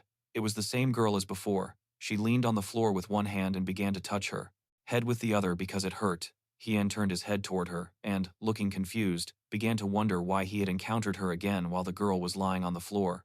The person on the ground placed one hand on the ground, put the other on their chest, raised their head towards Hien, and immediately recognized him as the boy from the spider's nest, staring at him intently. Scared, she asked him not to tell anyone that he had seen her there. Hearing this, John was taken aback, turning his head towards her, unable to hide his surprised expression. She had been so close to him, yet she hadn't been able to sense his presence at all. She quickly concluded that she was the person the blue-haired man was chasing. She decided to take the girl to a safe place, but at that moment, she quickly sensed someone's presence. Turning her head towards the warehouse entrance with a serious look, she realized it was already. A system notification window popped up, informing him that the mother insect was being summoned. As John contemplated the energy emanating from it, he realized the mother insect possessed an incredibly powerful presence. Too late to leave. Several seconds later, several people entered the warehouse, including Han Tae and the blue-haired man who was a member of the Exio family. They began walking towards John, and Han Tae quickly recognized him, unable to suppress his fear and chills. He pointed at John and told his leader that it was the same guy they had encountered before. The blue-haired man slipped his hand into his pants pocket, began staring intently at John, and with a smile, complimented his subordinate on having a good nose. Han sat back down on the rock, resting his hands on his knees and remaining silent. Looking more closely, the man realized that the area was deserted and that John was actually camping alone. With an angry expression, Han Tae turned to Song and demanded to know if a girl had entered the warehouse a moment ago, ordering him to answer immediately, or he would kill him this time. Otherwise, this time he was going to kill him. The blue-haired man began to observe John, then held his hand out in front of Han Tae, asking him to wait with a smile. He approached John and started to sit on the dowel. Rock, standing in front of John, recognized him as being from the spiritual teacher class. He noticed that John had leveled up very quickly. It had been less than a day since they last saw each other, and he was already level 16. The man became increasingly interested in John. He decided to set that topic aside and explained that he now had something urgent to attend to. While sitting on the rock, John simply remained silent. He sat down on the rock, rested one arm on his knees, drew his sword, and began pointing it at John's neck, asking with a serious look if he had seen a girl with black hair around here. His subordinates approached, positioned themselves behind him, and remained silent. John simply remained calm and began to look the man in the eyes, and, several seconds later, another system window appeared, informing him that the summoning of the Natural Calamity ranked mother insect, named 9 Wings of Miasma, had been successfully completed. He quickly concluded that, based on the aura emanating from his body, his level was very high, exceeding level 30. Seeing that he could accurately detect his class and level, he thought, this man must have some detection equipment with him. John turned his head to the side, pointed toward the back door of the warehouse, and explained to the man that he had just seen someone's shadow that was going in that direction. He also added that, since he was not a perceptive type, he wasn't sure if that was the person they were looking for. Hearing this, the man began to get up and decided to tentatively believe him. He also advised John to be more sincere. Hearing this, John turned his head towards him and was somewhat surprised. He stood up, turned his back to John, and turned his head slightly. He turned his head towards him, started looking him in the eyes, and with a murderous look, warned him that if he found out that he had helped that girl, then the XY family would not let him get away with it. Hearing this, Han Tae also turned his head slightly towards him and couldn't help but smile. Several seconds later, the man and his subordinates began to leave the warehouse. Sean turned his body towards them, and as he watched them walk away bit by bit, he remembered that the Exio family was the most powerful in Hango. With a penetrating gaze, he began to observe the blue-haired man and thought about the clans of the city. They had a long history, and all of them were feudal officials. They were also extremely mysterious and rarely involved themselves in the world, unless a major disaster occurred. Some powerful men in the family could even divide the heavens and the earth. This guy was more powerful than John had initially thought. It wasn't good for him to be remembered by someone like that. Several seconds later, John turned his head slightly toward the warehouse exit and saw that the man had already left. He decided to leave as well, since it wasn't good for him to remain in this place. Success. The mother insect was a gigantic creature. It began to stare intently at Jian Chen, who took several steps back, astonished by its size. The status window of the mother of the girl came out of her hiding place, approaching John. He placed his hands on her hips and thanked her for saving him. John stood up, turned his body towards her, and remained silent. Quickly, he grabbed her arm, and seeing this, the girl became scared and began to wonder what he was planning to do. Hyun approached her, looked her in the eyes with an aggressive look, and said that she had almost deceived him like the last time, since he had helped her again. This time he asked her how she had gotten into trouble with those people. Ka Jo was so close to her that she couldn't avoid blushing. She started looking at him and explained that her family had a large debt. The guy planned to take away the things they were escorting and kill them all, but he didn't expect her to escape. She feared that the news would leak, so he was chasing her for that reason. After explaining this, she asked John if he wanted to silence her. Hearing this, Jan let go of her hand, turned his back to her, and began to walk away from her. Seeing this, she put one hand on her chest, extended the other towards him, and told him that she would always remember that he had helped her, and that she would also be very grateful to him.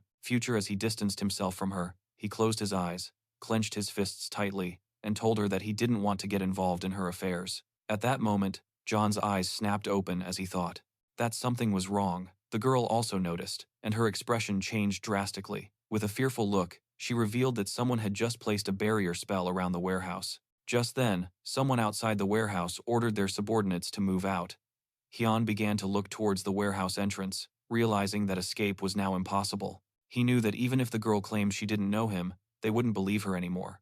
He activated his insect perception and began walking around the area, realizing they were surrounded on all sides.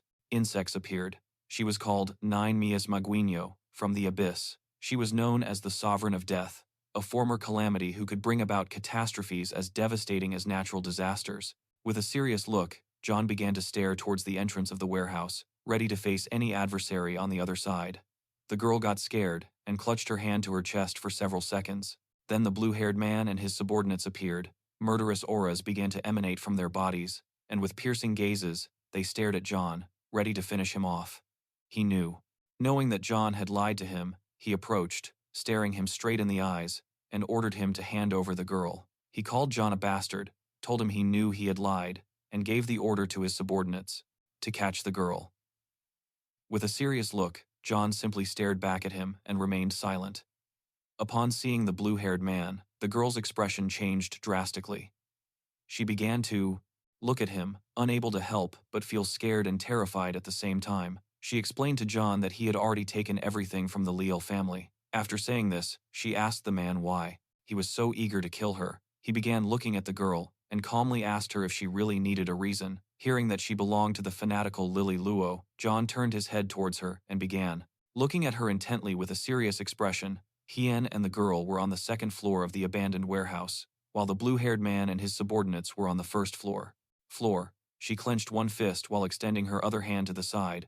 She began to stare at the man, telling him that if he killed her, the legal family would never forgive him, adding that they would let him live in peace. Ion, who was standing behind her, simply dropped his arms to his sides and stared at the man. Hearing this, the blue-haired man couldn't help but let out a laugh. He asked if she really believed that a family like the Legals was capable of doing something like that. At that moment, his subordinates began to stare at the girl and couldn't help but smile. Class. Another student named Lei, from class 3 inches the second year, successfully awakened as a swordsman.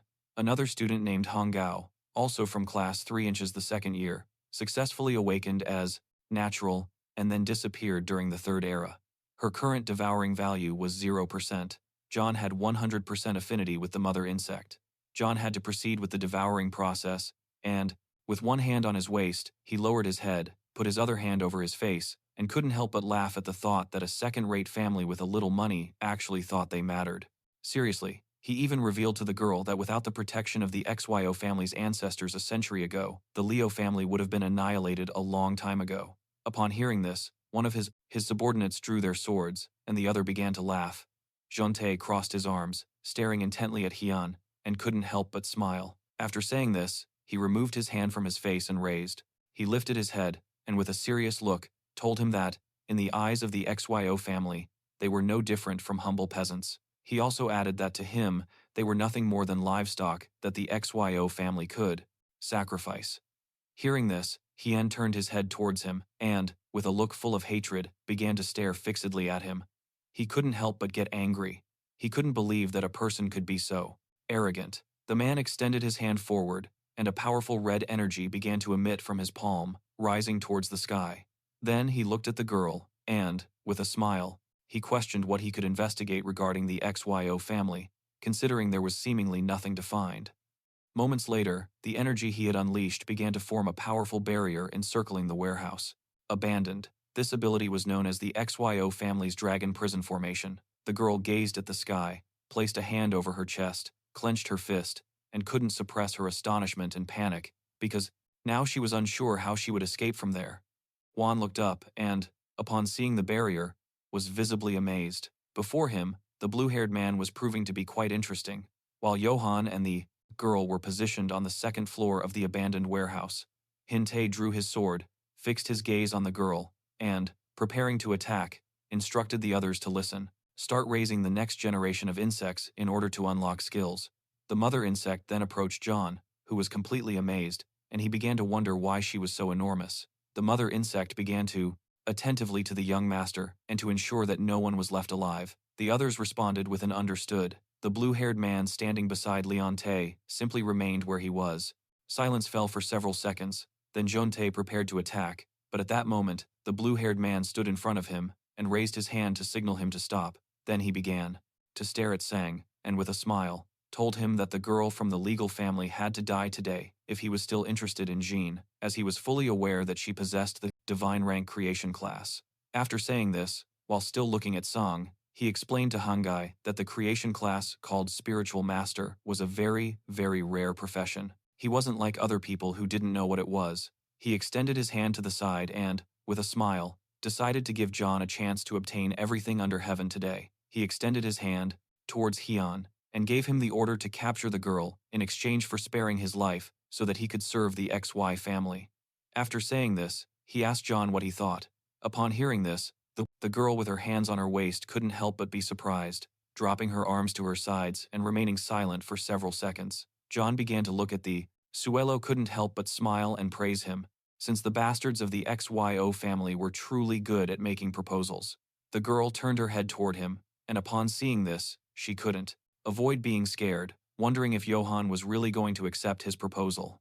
With a murderous look, Jan stared at the blue-haired man and rejected his offer, mocking him by telling him that the XYO family could go to hell. After saying this, he clenched his fists tightly, and as his body emitted the poisonous vapor of Little Nine, he said with a serious look, "Stare at him intently," and addressed him as if he were her master. She introduced herself as Little Nine and explained that she was extremely hungry and wanted to devour ferocious beasts. Another system window.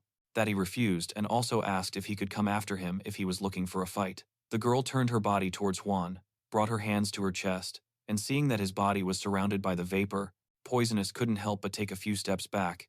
And terrified, he began to wonder what was happening. Hearing that John had rejected his proposal, the blue-haired man couldn't help but become enraged, as this was a disgrace to him. He gave his subordinates the order to finish him off. Upon hearing the order, they drew their swords, gained momentum, took a great leap, and began to advance rapidly towards John. While they were in the air, Jean Tay began to observe him and asked the others to be careful, since John was not an easy opponent. As they slowly got closer, John simply watched them, silently, without making any movement. Several seconds later, they approached the second floor, and Hanang Tay, seeing that John's body was surrounded by poisonous fog, revealed to the others that he could use poison and advised them not to attack directly. Seeing that they were ready to attack, the girl hid behind John. At that moment, Hian deactivated the fog.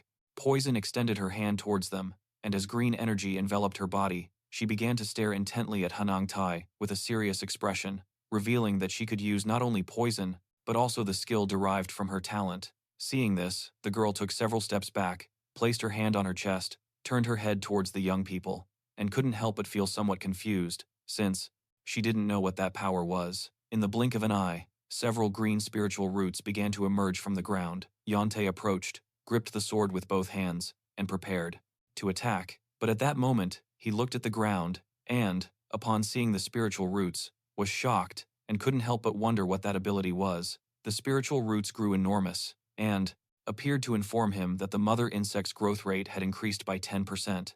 Now, John could use a sacrificial item to enhance this objective and improve her. The first improvement, in an instant, they wrapped themselves around the bodies of Jian Chen and the others, rendering them motionless. They panicked, as they didn't know what was happening. Yan, who had his hand extended, facing them, he revealed that his ability was the evolution of all things.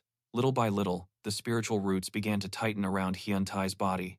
Quickly, he grabbed the roots with his probes, hands, and started looking at John, unable to help but wonder what was going on. Seeing how strong the roots were, he realized that their class was of the divine rank. He was also confused because he remembered that John could also use poison. Deciding not to stand idly by, he unsheathed his sword, held it with both hands, and used all his strength to cut into pieces the roots that surrounded his body. Seeing this, the others also began to do the same as him.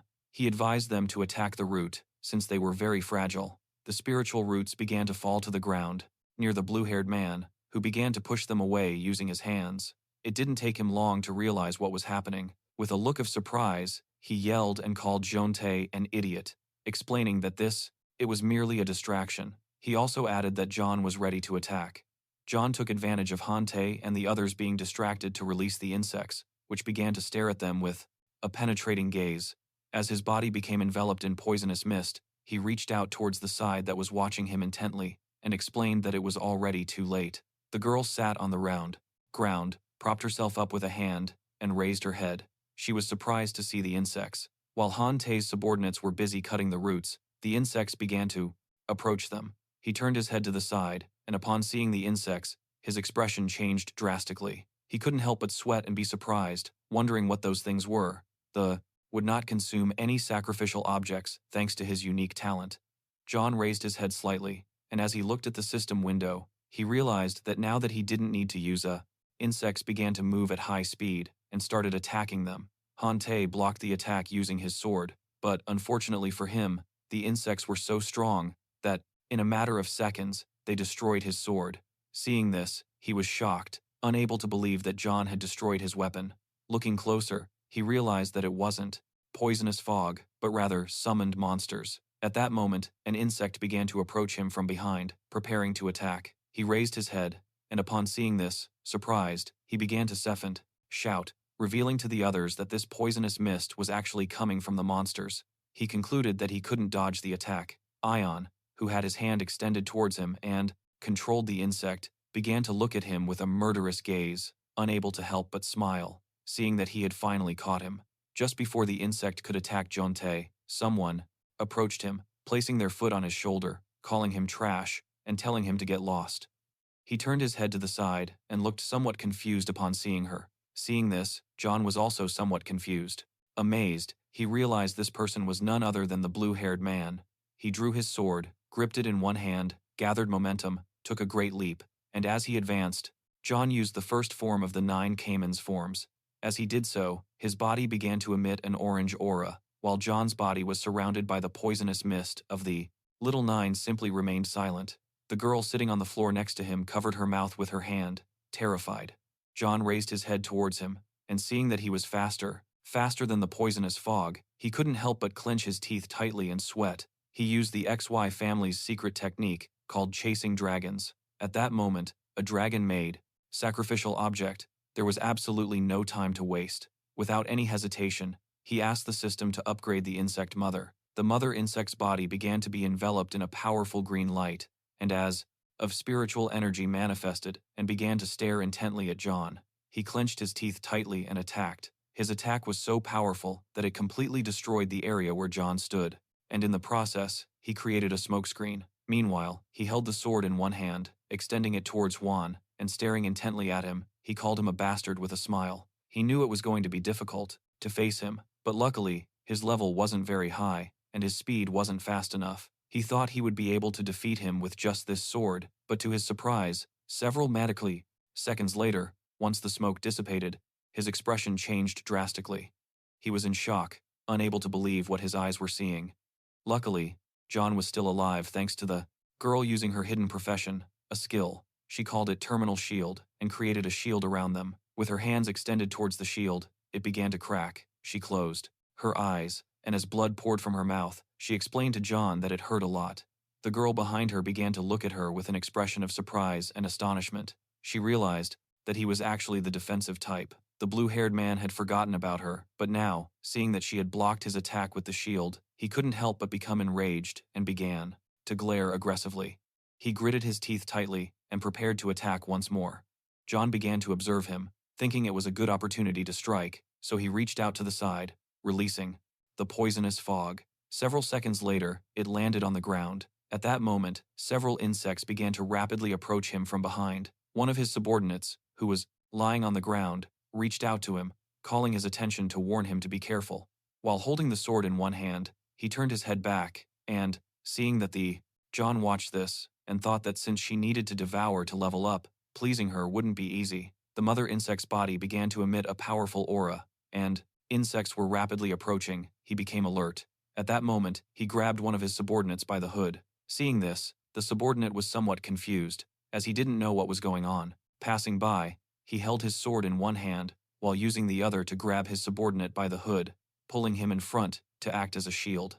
Since the insects weren't very bright, they attacked his subordinate instead of him. The force of the insect's attack was so great that their bodies were sent flying backward. His subordinate was left seriously injured, while his body lay beside him. He knelt on one knee, propped his sword on the ground, rested his arm on his other knee, and stared at the ground. Toast Chan came down from the second floor and began to approach him, unable to shake the thought that he was a despicable bastard for using one of his own men to block the attack. The insect attack had pierced the chest of the man, who was lying on the ground. Though severely wounded and bleeding from the mouth, he was still alive. He started coughing, drawing the attention of his masters. He got up and began to approach. Juan turned his head slightly. He turned his head toward his subordinate, thanking him for enduring the attack on his behalf. He felt he hadn't trained him in vain, and seeing him still alive, he couldn't help but praise him and think that he was really strong. Juan, who stood before him, simply remained silent, reaching into his pocket to retrieve a Joan Dragon pill, which he then put in his mouth and swallowed. He couldn't believe he was being forced to use the Joan Dragon pill. In a matter of seconds, his subordinate's life was extinguished. He began to approach Joan, dragging his sword along the ground, causing small rocks to float slowly. Seeing this young man assume an offensive stance, while on the other side, the girl sitting next to him covered the wound on her arm with her hand and remained still, he gripped tightly. Quickly, Sang assumed an offensive stance. Little by little, the mother insect began to evolve and take on the form of a human woman. Several seconds later, the mother insect, the sword, pointing it towards John, and with a murderous look, warned that his next attack would slice his head into pieces. John simply remained calm, watching the man in silence, prepared for what was to come. To deal with any attack, once the human dragon pill took effect, the elemental energy dragon grew to an enormous size and appeared behind him. His eyes began to glow, indicating that he was ready to attack. He assumed an offensive stance, stomping forcefully on the ground and shattering it into pieces. Then, he gripped his sword tightly and glared fiercely at Juan, determined this time to finish him off. His energy was so strong that the rocks around him began to float into the air. John began to look at the dragon and couldn't help but feel terrified. He didn't know if he would be able to withstand the Yani's attack. The blue-haired man began to draw his sword and prepared to attack.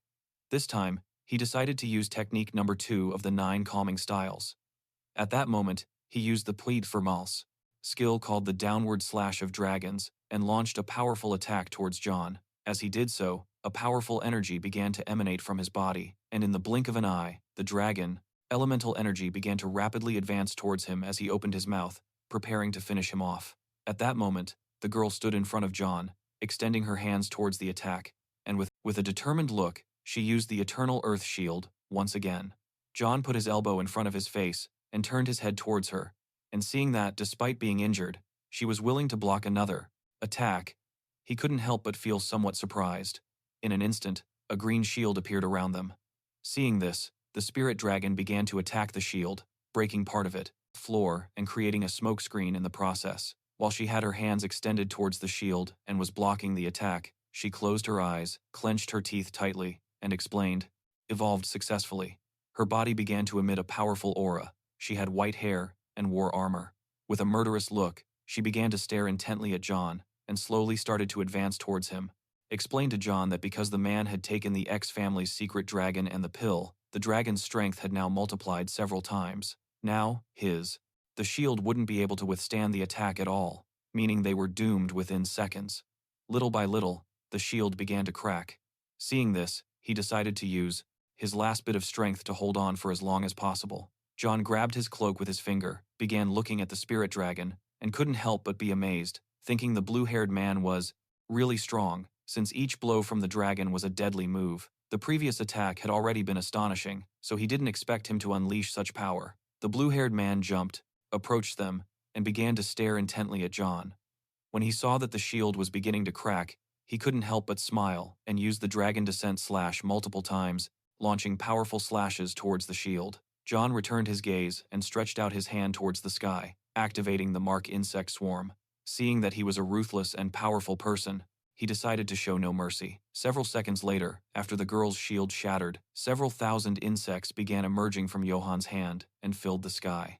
The blue-haired man looked up, startled by the sheer number of insects. He gritted his teeth, wondering what was happening as thousands of insects were pouring out of Johan's hand. He began to stare intently at the blue-haired man, telling him to prepare himself. The girl sitting on the ground behind him placed a hand on her shoulder, where the wound was located. She began to look at Johan with a surprised expression, wondering if he truly belonged to the creation class. Several insects appeared around Hyan and began to stare, and a system window appeared above his head.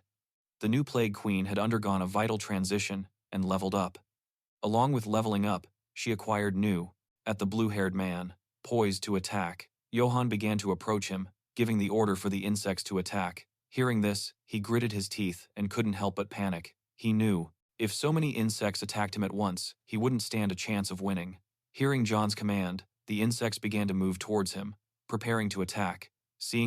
Faced with the sheer number of insects, he unsheathed his sword, adopting a defensive posture with a serious expression. He began to stare intently at John, preparing to use the dragon descent slash. When doing this, his sword released a powerful energy, and he was unwilling to give up, thinking they were just some smelly insects. With minimal effort, he began to cut the insects to pieces, while John's body released Little Nine's poisonous mist. With a piercing gaze, he extended his hand towards him, questioning if he truly believed that. The bodies of the injured insects began to regenerate. Seeing that the insects had the ability to regenerate, he couldn't help but be surprised and wondered how it was possible. After a few seconds, they began to advance towards him, and they began to attack again, and he defended himself using his sword, cutting down several insects whose bodies immediately began to regenerate. Seeing this, he panicked, unable to believe he couldn't actually kill them. As the insects emerged from John's body, he stared intently with a serious expression. He decided to see how long he could endure. The girl behind him turned towards him, and with a surprised expression, she was astonished and wondered just how powerful he was. Hearing Juan's taunt, he became enraged, swinging his sword forcefully and using the descending dragon slash skill once more, slicing the body of an insect in front of him in half. The craftsman class. Awakenings were typically divided into 3 categories based on class: support, combat, and creation. The combat category was the most practical, and everyone aspired to obtain it, while skills. The first was called Nurture, which allowed her to share experience 10 times with her offspring. The second skill was called Poison Mist, which allowed her to. The manifested spiritual dragon opened its mouth again and began to devour the insects. He used this attack because the dragon could continuously devour them, to the insects, not allowing them to regenerate. While he was off guard, one of the insects snuck up behind him and bit his arm hard, poisoning him and causing him to. he would drop his sword in the process. Feeling the sting of the bite, he turned his head and, seeing the insect, gritted his teeth, realizing this was not good. Now that his right was poisoned, he wouldn't be able to use his sword. Left with no other option, he reached into his clothes and pulled out a red object. The insects seized this opportunity and began to approach him rapidly, but he retrieved the object from his clothes, raised it to the sky, and used the technique called life jade protection. At that moment, a powerful red energy began to appear around his body. He mocked John, asking if he really thought he could kill Great Shi Yu Yan Wu with a few insignificant insects. John simply stared at him. In silence, without a word, he extended his hand toward us, and we began to look at him attentively with serious expressions, asking what kind of treasure it was and how it possessed such power. After saying this, he ordered the insects to devour him. The object had created a shield around itself, and the insects, following Johan's order, began to attack the shield surrounding his body. But, no matter how hard they tried, it was all in vain. Seeing this, he quickly realized that the attack hadn't even scratched the shield, while Yu and Lu covered the insect bite wound on their arms with their hands. He turned his head towards Hyan and advised him not to waste his energy, as this was the inherited treasure of the XYO family, called the Jade Treasure, which possessed divine powers. Transform into a deadly miasma, corroding everything in its path. The third and final skill was called Communion, which allowed him to enhance all of the host's abilities by 20%. Hyan refused and ordered the insects to attack again. Yu and we stared at him and explained that, once the Jade Treasure was activated, the shield could block. All external attacks were blocked by this shield. John couldn't hurt him anymore. John simply remained silent while the insects continued to attack the shield, and we began to. Upon approaching them and seeing that he was able to control the insects to the point of using the ancestral treasure, he couldn't help but praise him, calling him amazing. He also added that, although, even if John used all the tricks up his sleeve, he wouldn't be able to hurt him. Seeing the man approaching, the girl stood up and grabbed John by his clothes. In a matter of seconds, he started bleeding through his mouth, and approaching John with a smile, he decided to make him one last offer. As long as John was willing to follow and obey him, he could allow him to join the XY family, or even grant him the XY surname, something that many people dreamed of achieving. After saying this, he asked John to think carefully and not waste this opportunity. John. She began to look at him calmly and remained silent, thinking for several seconds. She started staring at him intently, and Yuban couldn't help but get angry when he saw that he had grown accustomed to being conceited to the point of being unable to see the situation he was in. Hearing this, the girl turned her head towards Eli with a confused look and began to wonder what he was plotting. John approached, held out his hand, and with a smile, asked him to stop bragging. He didn't care if Juan accepted or not, because even if he couldn't kill him today, he could do it any other day. With the Exio family's influence throughout the country, he would not be able to hide or confront them. Hyan began to stare at him intently, and with a smile, reminded him of his own words. Seeing the mother insect's form, John was surprised. The mother insect built up momentum and rushed towards John, embracing him in a hug. She explained that little Nine that you couldn't investigate if there was nothing to find. After saying this, he asked him what could happen if he died without leaving a trace. At that moment, a giant tentacle struck the ground upon hearing this sound. Yu turned slightly and, with a look full of terror, began to wonder what was happening as this tentacle, belonging to the insect mother, emerged from the insect swarm, appearing behind them. Seeing how enormous it was, the girl fell to the ground. Yu and Noi looked up, and seeing how huge and terrifying it was, he began to sweat profusely. At that moment, Yan gave the order to devour him. Hearing his order, little Nine began to approach Yu. Buan should thank Yan, since she was very hungry. Hearing this, his expression changed drastically. He began to feel a fear that he had never felt in his life. Little Nine started to smile and, using her tentacle, attacked Yu, but Fui acted as his shield. Due to her enormous strength, his body was thrown and crashed into the wall, breaking it into pieces. He began to scream in agony, unable to believe that a monster like Little Nine actually existed. He asked John what kind of monster he was.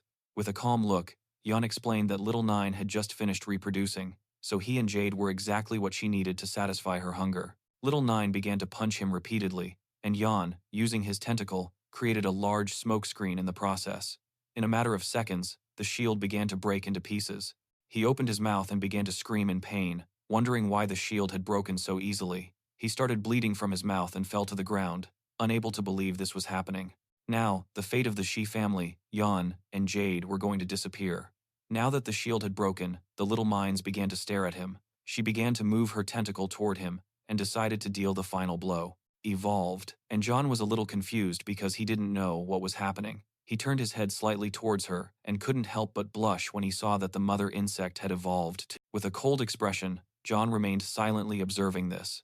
Little Nine attacks, destroying the ground into pieces in the process. Her attack.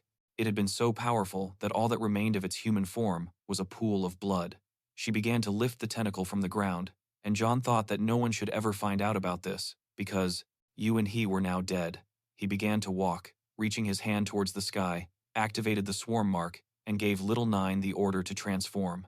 Several seconds later, Little Nine, transformed, she returned to her human form and hugged him. Then, he closed his eyes and, with a smile, explained that our thing was delicious. He thanked her and also added that she was the one who loved him the most. The girl who was sitting on the ground turned her head to the side, and upon seeing Little Nine, she couldn't help but feel somewhat confused and scared. Ion turned his back to her, started to walk away, and decided, take a look at the X family. At that moment, Ion turned his head towards her and decided to take care of her. The girl who was sitting on the ground panicked and couldn't help but sweat as she, remembering that she now knew his secrets. And thinking about this, she couldn't help but wonder if he was going to kill her to keep her quiet. Hyun began to look at the girl with a serious expression, and he began to wonder what he should do with her. At that moment, his body began to emit Little Nine poison mist, and several insects appeared behind him, looking at the girl, ready to attack. Attack. He approached her, started looking at the ground, and asked her to give him a good reason not to kill her. Seeing this, she panicked, quickly knelt down before him, took out some gold coins, and bowed her head before him, explaining that it was all the money she had on her, worth millions, practically her life, and she was willing to give it to him in exchange for him sparing her life. Hyun picked up a gold coin. Become human. She stopped hugging John, and he began to stroke her head. She closed her eyes, clenched both fists, and referred to the giant as a teacher. With a smile, she explained that the little one, of gold with his hand, began to look at the girl, and thought that she had some sincerity, but since she knew too much, and was also lying, he decided that it was best to eliminate her. She got up, closed her. Ohos raised a hand to the sky and swore by her name, Zambao Legal, that if she lied to him, then the heavens could punish her with 5 strikes of thunder. Juan was somewhat confused since he didn't know whether to believe that her name was Lulu Sandel, since she always told lies without thinking about the consequences. Lulu Sandel approached him, handed him her ID card, and with sincerity, explained that it was indeed true. She didn't know what her parents were thinking when they gave her that name, but the truth was that she wasn't deceiving him. She also added that if he still didn't believe her, he could look at her ID card. He took her identification card, brought it closer, and upon taking a closer look, he saw a chubby girl in the photo. Seeing this, he asked Lulu Sandel if she was sure she was the same person who appeared in the photo. She grabbed strands of her hair and began to pretend she had 2 pigtails, closed her eyes, puffed out her cheeks, and explained that the photo had been taken 2 years ago. When he hadn't grown up or lost weight yet, Hyun saw the look on her face, turned his head back, and burst out laughing. Witnessing this, the insects flying behind him, he became a little confused. Then, turning his head to her with an intense gaze, he explained that he still couldn't trust her and didn't know if she could keep the secret, since, after all, it was something only the dead could do. Just before he could finish his sentence, she jumped up, used the storage ring, and made a portal appear. While keeping one hand on the portal, she pulled out a scroll with the other and began approaching John. With a serious look, she told him not to worry about it. Hyun started looking at the parchment with a wanted to devour flesh and blood. As John stroked her head, a status window appeared above her head. Her name was Nine Miasma Wings, and she had 4 abilities: feeding, surprised expression, and asked what it was. She began to open the scroll with both hands, explaining that it was a spell scroll. If she revealed the secret, she would be executed immediately. He was terrified of dying, which is why he had taken out the scroll. Just then, a system window popped up to inform Jian that he had sworn to protect its secret with his own life. If she revealed the secret, she would be executed. Seeing this, he was a little surprised, as he couldn't believe something like that existed in the world. Several seconds later, he picked up the scroll. She began to look at him, considered it, and decided to accept.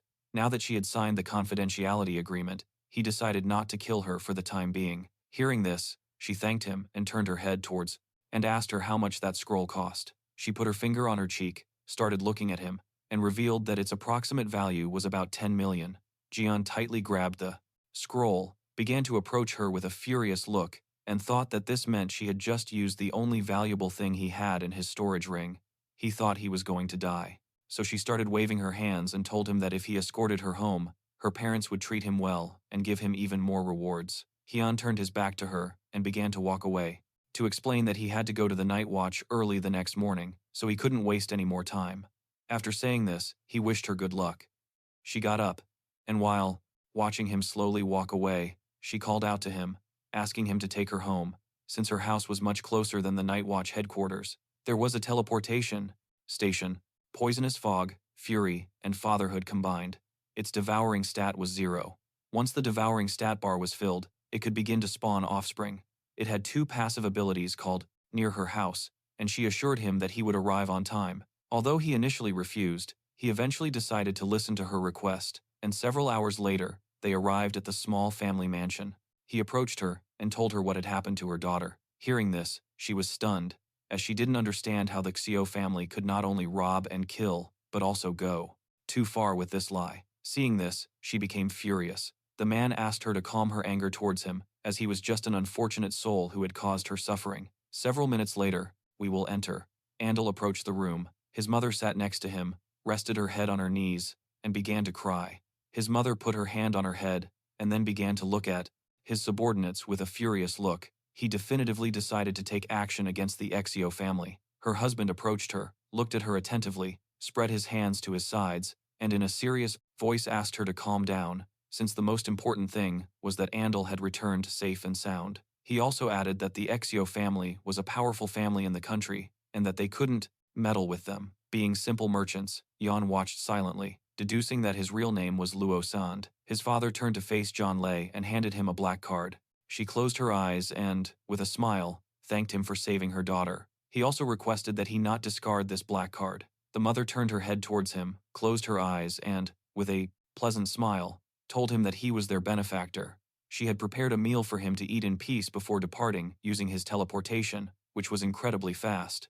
Hyun took the card, black card, closed his eyes, and with a smile, told them that he wasn't going to eat, but at that moment, his stomach began to rumble loudly. He turned red, put his hand on the back of his neck, and with a smile, decided to eat a little bit. Experience, return, and attribute enhancement. As Johann stroked the little mind's head, he began looking at his stats window, and thought that the spiritual master talent. Seeing this, his father pointed to the place where the food was, and decided to arrange it immediately. While on the other side, his mother brought her hand to her face, closed her eyes, and began to smile. The best. Levo family cooks prepared the food in just a few minutes. John ate several plates, stacking them one on top of the other until they formed a column. One of the waiters who was bringing another dish.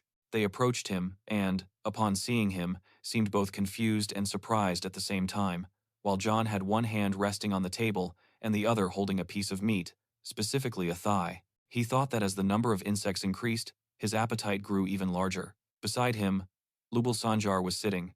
She turned her head toward him and with a smile, asked him not to rush and to eat slowly. Hurry and eat slowly. Next to him sat his mother and father, who simply closed their eyes and, with joyful smiles, watched in silence. Sang Hien started to eat even more than before. He started prosa, to look at him, and couldn't help but blush, and be a little surprised. Her mother, who was enjoying a cup of tea, explained to her father that her daughter had said John belonged to the creation class, and that she possessed divine rank, which was very strange to her because she didn't know how she had been able to save her daughter from the clutches of the XY family. Her father put his hand under his chin and began to look at John, and he explained that, although his daughter didn't want to say it, he was sure that John had hidden abilities and wasn't as useless as he seemed. He also added that he was handsome. They both started looking at each other in the eyes, and with a smile, they thought that if he could help them fight against the XY family and protect their daughter throughout her life, then he might be the perfect person. Her mother approached John with a pleasant smile and asked him if he had a girlfriend. She also added that in their family, Sandu also didn't have a boyfriend. Her hidden profession was also quite good. In addition to being a business expert, she could accelerate the insect mother's devouring growth, as well as her experience growth, which in turn would accelerate his own improvement. Furthermore, the mother insect was able to increase business. She could also be a financial manager. Her father stood behind him, gave him a thumbs up, and explained that Sandu's body was also very sexy because she had measures of 3, 6, 2, 4, 3, 6. He also added that they made a perfect couple and that he had even thought about names for their future children. Ion, who was drinking a glass of water, put it down on the table, spat the water out, and was shocked to hear his parents' proposal. He started blushing like a tomato and wondering what was going on. Without thinking for a second, John ran out to thank them for their hospitality. He left with the excuse that he was full and still had something urgent to do. Seeing this, his father asked him to wait a little longer, since they wanted to talk with him. Sandel approached, and his father put his hand over her mouth, asking her to shut up. Her mother turned her head towards her and began to look at her with a face of disappointment. Sitting in the chair, her father approached her and told her that her son-in-law had left. He also added that, as his wife, she should go say goodbye to him. Her mother approached them and asked not to worry, because his father had the location of the black card. Wherever she went, they would follow her. Hearing this, she grabbed her knees with both hands and closed her eyes tightly. And with a shout, he demanded that they be quiet. He began to look down, imagining Wana. He thought that although she was handsome and strong, she was also terrified, and even though he was truly terrified, there was no doubt that he was both handsome and strong. Amidst the size of the XY family, the head of the family learned that his grandson, Kunke, had died. Hearing this news, he was overcome with fury. With a furious look on his face, he ordered his subordinates to thoroughly investigate the murder. He didn't know who had done it, all of his attributes by 20%. Johan's class and this system were a perfect combination. With this, he didn't need a combat class. He spread his hands to the sides, and a bunch of USY, and believed that Shuo Django was responsible, so he ordered his other grandson to immediately dispatch someone to investigate him, while a man was prostrate before another man named Xiao. Ban, with one hand in his pants pocket, began to approach his grandfather. He extended his other hand to the side, explaining that he was already over 20 years old and had only reached level 30 of the second transformation, making him useless. After saying this, he questioned what was so lamentable about the death of a useless man, telling his grandfather that it wasn't worth getting so upset over. It was mentioned that, sitting in his chair with both hands resting on his knees, he began to look at Seo Belad and told him that Yu and Wu Era were truly mediocre, nothing compared to him. Therefore, it was not a shame that he was dead. He added that, after all, he was his grandson, and even when hitting a dog, one had to consider its owner. He wanted to see who in the country was brave enough to kill someone from the Exio family. Upon hearing this, Exio Veen began to smile, extending his hand forward, and his hand began to emit an evil energy. He asked his grandfather not to worry about this trivial matter, because after finishing the Tangel field matter, no matter who the culprit was, he would take care of everything. Instead, Yon headed to the Night Watch office, opened the door, and went inside. Yen and several other people were there. He turned slightly to the side, and was a little surprised to see that John had arrived. He began walking towards them, putting his hand behind his head, and introducing himself as S. Chen, the new member of the Night Watch. He couldn't help but wonder why. There were so many people there. Jagan approached him, put his hand on his shoulder, closed his eyes, extended his other hand to the side, and with a smile, told him that they had been waiting for him. Hearing this, Yan was, on the other hand, nobody wanted to be assigned to the creation category, as it included those who were unable to fight and were considered the weakest, often despised by everyone. Several insects began to emerge from the palms of his hands. He turned his head towards the insects and was amazed as they quickly killed and devoured. Soon, he could have an army of insects. Yan turned, a little surprised that Yan decided to introduce him to the new key members of their group. The first was Ulixa, a level 45 healer who was in the second stage of development. She used to be the youngest, but now he had taken that title from her. Hearing this, she put her hand to her mouth, started looking at John, and couldn't help but blush while thinking about how handsome he was. It was the first time that she had worked with someone so handsome. The second member was playing a level 49 archer, who was also in the second stage of advancement. He didn't talk much, but he was quite conceited. He put his hand on his hip and the other near his forehead, and, with a smile, told him that he was delighted to meet him. The third member was A.B. Buang, a level 49 warrior. Although his body was small, he was strong and a great conversationalist. He approached John, stood in front of him, closed his eyes, and with a smile, explained that having a god-level professional member was an achievement worthy enough for him to brag about for the rest of his life. The fourth member was a woman named Jian Tang, a mage who was in the third stage of advancement. She was level 61 and belonged to the fire class. She was also the vice commander. She approached them, placed her hands on Bulong and Johan's heads, and began to caress them. With a pleasant smile, she asked them to call her Aunt Tang from now on, assuring them that they would have meat to eat every day. With a pleasant smile, Hyun introduced himself as a humble, awakened of the creation class, and wondered aloud how he could possibly deserve such enthusiasm from her. Deep down, he knew that even if it was clear, and even if it was of divine level, the creation class of spiritual masters was not well regarded by the people. Hagen slipped a hand into his pocket. He extended his other hand to the side and told him that there was nothing wrong with being a god-level spiritual master of the creation class. He asked him not to pay attention to the idiots who didn't. He headed toward the Great Spirit Tree, contemplating the system message he had just received. Abyss insects, a catastrophe on the scale of a natural disaster. Considering this information, have a good eye, and only talked nonsense. Everyone trusted him. Jane Tang put her hands on her hips, turned her head towards him, and with a smile, told him that he was special because he had chosen to be, one of them being the Night's Watch. From now on, this would be his home. Hagen approached him, put his arm around his shoulder, and decided to discuss the main topic. He extended his hand to the Money 20T, sighed and, with a serious look, explained that if he wanted to enroll in the Tangel training camp, he needed to have a level above 20. He wasn't sure if Juan was taking it all in calmly. Juan revealed that he was now level 17. Hearing this, he couldn't help but be a little surprised, considering he had changed jobs just 3 days ago and was already level 17. He grabbed the young man by the shoulders, closed his eyes, began to laugh heartily, and thought that he hadn't made a mistake in choosing him. He believed that Juan truly possessed a divine talent, and that it wouldn't be difficult for him to advance 3 levels in 3 days. He decided to enroll him immediately in the Tangle Genius Camp. Jan opened his eyes, turned his head to the side, and saw that everyone else was looking at him with serious expressions. He reached his hand into his pocket, turned his body towards John, and, with a serious look, asked if he had gotten into trouble with someone very dangerous in the last 3 days, because a 3rd-grade master was investigating. Unknown was investigating his whereabouts using his divine class. He turned his head to the side, started looking at the ground, and upon hearing that a 3rd-grade master was investigating him, he couldn't help but wonder if it could be a member of the X family. Yoyun crossed his arms and told us that he was leaving the rest in their hands. Hearing this, she responded, understanding, and raised her hands towards the sky, causing a green energy to emanate and form a barrier. He turned his head to the side and explained to everyone that he had placed a protective anti-espionage barrier around. Incomplete as it was clear that it wasn't something he could easily reveal to others. Being discovered would lead to his ruin. He put his hands in his pockets and, as he gazed at the spirit tree, the headquarters, so that everyone could speak freely without worrying about being spied on, Ion simply stood still, started looking at her, and couldn't help but wonder what kind of power that was. In a matter of seconds, its power began to expand in all directions, causing the protective barrier to grow larger. John walked over and placed his hand on her shoulder. He closed his eyes and, with a pleasant smile, asked if he was hiding something, adding that everyone was there to help. The others listened attentively in silence.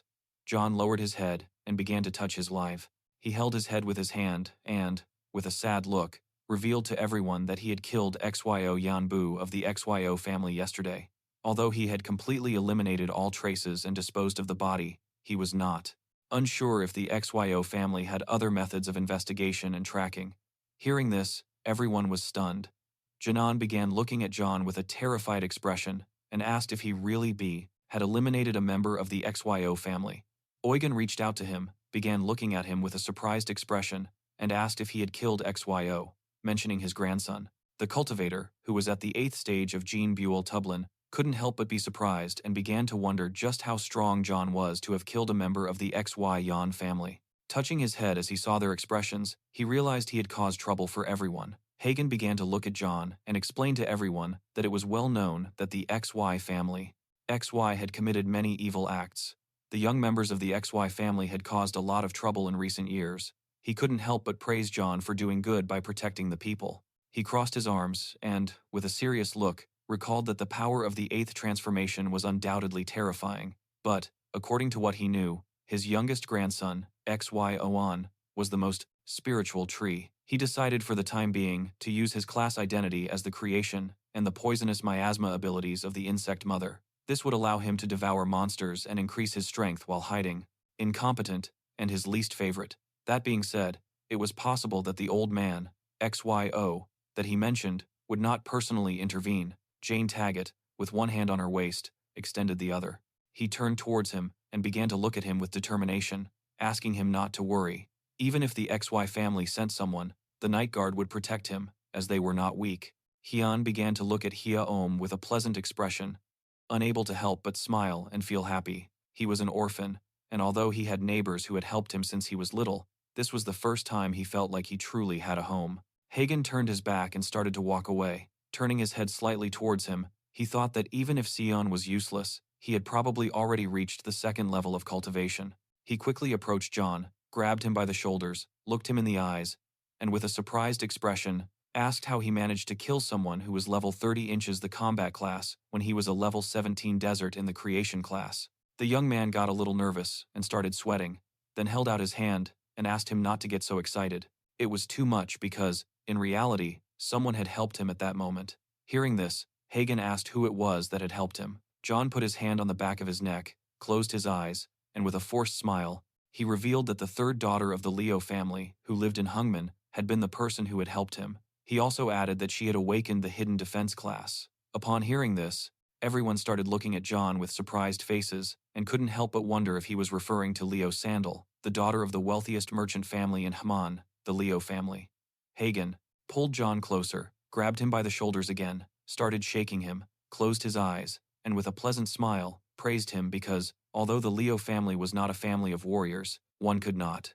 That wasn't Yon's style. He wanted to become strong enough to reveal his abilities to the world. While he was lost in thought, the sea of water of the deny that they were rich, so if John ever found himself in trouble, then the Leo family would not sit idly by. He started looking at Hagen and couldn't help but sweat, wondering what he might be doing at that moment. Jan's body began to emit a powerful purple energy. Several seconds later, once Jagan opened his eyes, he saw that the body, John was surrounded by a powerful energy. He quickly removed his hands from her shoulder, and upon seeing this, he couldn't help but be shocked, as sweat dripped from his face. He began to look at him with a groused arm, surprised expression. Then he remembered that Leo Sandal had awakened the defense class, so he didn't have much attack power, which meant that the person who had killed you was Sang Hyun. He extended his hand forward, and Little Nine's poisonous mist appeared in his palm.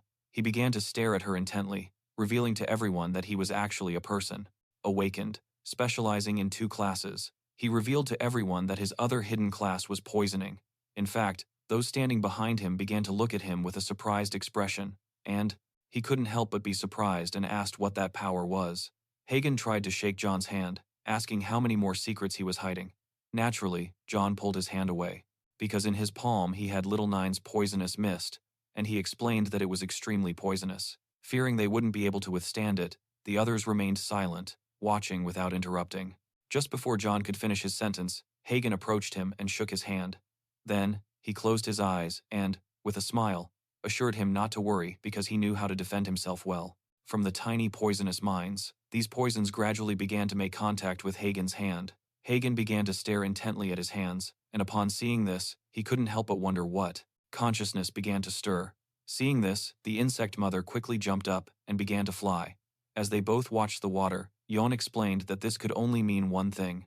At that moment, that strange poison was. Several seconds later, after Hagen stopped shaking his hand and withdrew it, he saw that his hand had already been poisoned. Seeing this, he realized that this was no ordinary poison. Well, John placed his hand on her shoulder, closed his eyes, and told her that she had gone too far this time. Little by little, the poisonous mist began to spread across his hand, and he grabbed his wrist with his other hand. He glared aggressively at John, demanding that he stop talking nonsense, since he hadn't even tried to defend himself against the poison from the start. Hearing this, Jane Tang, who was behind him, closed her eyes and started to laugh. Meanwhile, on the other side, Tubulina sat near Yin's hand and began to watch it carefully, wondering what kind of poison it was. Quickly, Hagen turned his head towards where the key was and asked Yo to come quickly and help him get rid of the poisoned key. Seo, with one hand extended to the side, deactivated the barrier, causing the energy to slowly disappear. She brought her other hand to her mouth, closed her eyes, and, while laughing, answered him with a yes. John reminded him again that he had. Having said that, the poison was very strong. He sat on the sofa, resting one hand on his knee while extending the other, where the poison was located. The key was off to one side. Sayo approached him, closed her eyes, and, with a smile, She placed both hands near his and began to heal him, using her power. As she healed him, she turned her head toward John, closed her eyes, and, with a forced smile, told him that the poison was very effective, adding that the more skills he possessed, the happier she would be. Instantly, Kellen approached them, placed both hands on the arm of the sofa, and began to stare intently at Hyun. And, in silence, he observed him for several seconds. Then, once Yoki had healed, with one hand touching his head, and a serious look on his face, he began to look at Johnny. Even though he was very talented, he advised him to. With a murderous gaze, the insect mother snapped her head back, drawing John's attention. As he turned to look, she began to smile, explaining to John that she sensed a threat. Forget about registering for the Tangel camps, explaining that it wasn't a good idea to register after what had happened with the Exio family, even though the Tangel camp offered many valuable resources. Most likely, the Exio family prodigy would also be participating, so they shouldn't risk everything for just a few resources. Jane Tang, who was standing behind him, put a hand on her waist, closed her eyes, and began to nod, indicating that Jiga Ohm was right. Ion started looking at Hagen with a confused expression and asked what he meant by resources. While his eyes were closed, she explained that the resources referred to things like the blood of ferocious beasts, equipment, and other valuable items. If one managed to be among the first, then they would also receive rewards such as mysterious fruits and round scrolls containing secrets. Hearing this, Ion couldn't help but be surprised and wondered if what Hia Ohm was saying was true. He started to imagine the insects and thought that these resources were much better than going out to hunt ferocious beasts on his own. Nobody knew if the insects could even reproduce again at this point. While his body was surrounded by the poisonous mist, he began to look at Ji again with a serious expression and asked him to let him enroll in the camp, stating that he was not afraid of danger and was confident on himself and knew that he would be able to protect himself. Hearing this, Ji's group asked him to wait because they needed to think it over. At the same time, somewhere in Westlake belonging to the Exio family, there was a temple in the middle of the lake. Someone entered the water and, using their power, moved to the side, creating a large crack in the ground. This person began to approach the temple. This person was Exio Hiat Angel, whose son is named Exio Obey Him. Seeing how powerful he was, the others realized that he was the strongest genius of the Exio family, and that his combat power. At that moment, John exited the system space and was stunned by what he saw before him. Standing in front of him was a man much taller than himself, with black hair, a beard, and a scar. Had reached a new level. While the drops of water from the lake fell like handfuls of rain, the one who held a sword in one hand turned his head back and, with a serious look, said to them. He told his subordinates to stop talking nonsense and asked if they had found what they were looking for. 3 hooded men placed their hands on their abdomens and bowed their heads in response. Before him, closing their eyes. One of them revealed that they had discovered that young Master Yungu had been pursuing a woman named Liu Sando, also adding that he had been traveling with someone named Jian Chen. He slightly turned his head back, a serious look on his face, and remembered that the girl from the legal family was not from the combat class. He asked his subordinate who this San Chen was. The man revealed that San Chen had awakened a divine rank creation class. The last they knew, he had gone to the headquarters of the Night's Watch. One of the men placed a hand on his chest, bowed his head, closed his eyes, and revealed that they had discovered that Leo Sando had enrolled in the Bai. The field also added that these 2 individuals were merely suspects, and there was still no definitive proof. Hearing this, Heyman couldn't help but smile, and with a piercing gaze, he began to gaze at me. He glanced around, thinking that they were indeed suspects in this crime. He found a person who had awakened to the divine rank creation class very interesting, knowing that they had signed up for the camp, and he couldn't help but feel relieved, as he would no longer need to make a special trip to find them. After 3 days, he simply decided to eliminate them within the camp. Meanwhile, at the Night Watch headquarters, Hagen and John went to his office and sat on the sofa.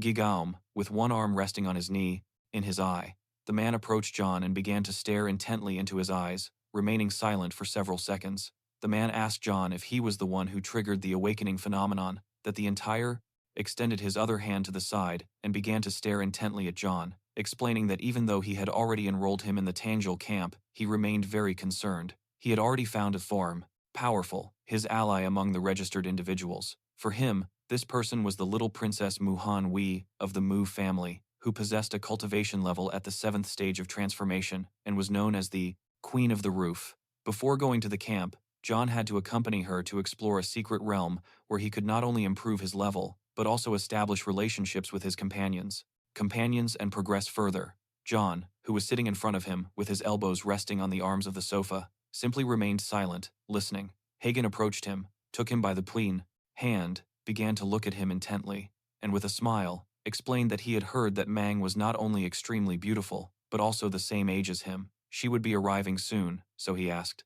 John to use his charms to win her over. Hearing this, John couldn't help but start to sweat and feel somewhat flustered. He forced a smile at Hagen and replied that he would try his best. Meanwhile, someone began knocking on the office door, and Han's gang granted them permission to enter. Mang, along with us and another man, opened the door and began to walk in. She rested her elbow on one hand, propped her head up with the other, and began to stare at John. He told them that Han had asked him to escort someone to a secret kingdom. The man put his hand behind his head, closed his eyes, and started to smile. She asked Han if he had changed his mind about something. Yan told her that it was an honor for them to meet her in person. Lanki crossed her arms and began looking at the ground, feeling a bit confused. The man started touching his head and smiling. Seeing this, John couldn't help but wonder what was happening. They both stood up. Han rested his arm on City had witnessed earlier. As John stared back at the man, he gritted his teeth, realizing that the man was at least master rank or higher. Sang's shoulder, put his other arm around her waist, began to look at her, and explained that he hadn't answered them yesterday because he was angry with her grandfather, but that today he was willing to accept the situation. With a special condition, she had to take Jian Chen with her. Upon hearing this, John's expression changed drastically, and he couldn't help but be a little surprised and began to wonder what was happening. Mohan put her hand on her hip and, as she walked towards them, told him that she had already given him the level 30 secret run scroll. After saying this, she asked if he still wanted to impose more conditions. Han, who had his hand resting on John's shoulder, told her that everyone had their own conditions.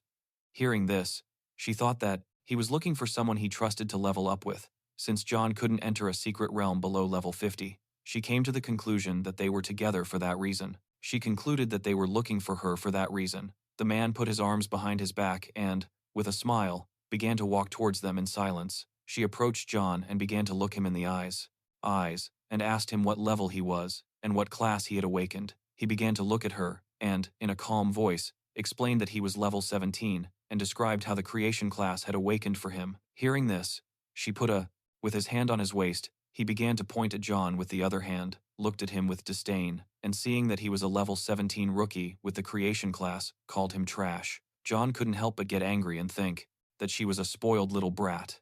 Hagen burst into rage, clenched his fists tightly, and with a look of hatred, prepared to teach him a good lesson. He called him an airheaded kid and demanded that he show more respect, especially since John had awakened the hidden divine rank. Seeing this, the other man grabbed her by the hip, closed his eyes, and with a forced smile, asked her to calm down. More students touched the crystal, and the purple-haired student was overjoyed to awaken into the combat category as a magic swordsman. Conversely, another student was saddened. He became alert, wondering why they were looking for him. As the man continued to stare at John, a powerful green aura began to emanate from his body. People nearby began to approach, and although explaining that Muen Kel, her boyfriend, had just left her, and that was why she was behaving like this, she turned her head back, and upon seeing him, she couldn't help but start to feel afraid. She thought that this time she had gone too far.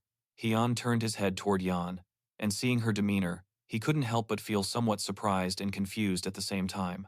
Growing nervous, she turned her body towards him and closed. He closed his eyes, extended his hands towards him, apologized, and asked him to calm down. John began to touch his head with his hand, thinking that this situation was strange. The secret realm they were headed to was called the Village of Light, a level 30 area, with entry requirements allowing a maximum of 5 people below level 50 to enter.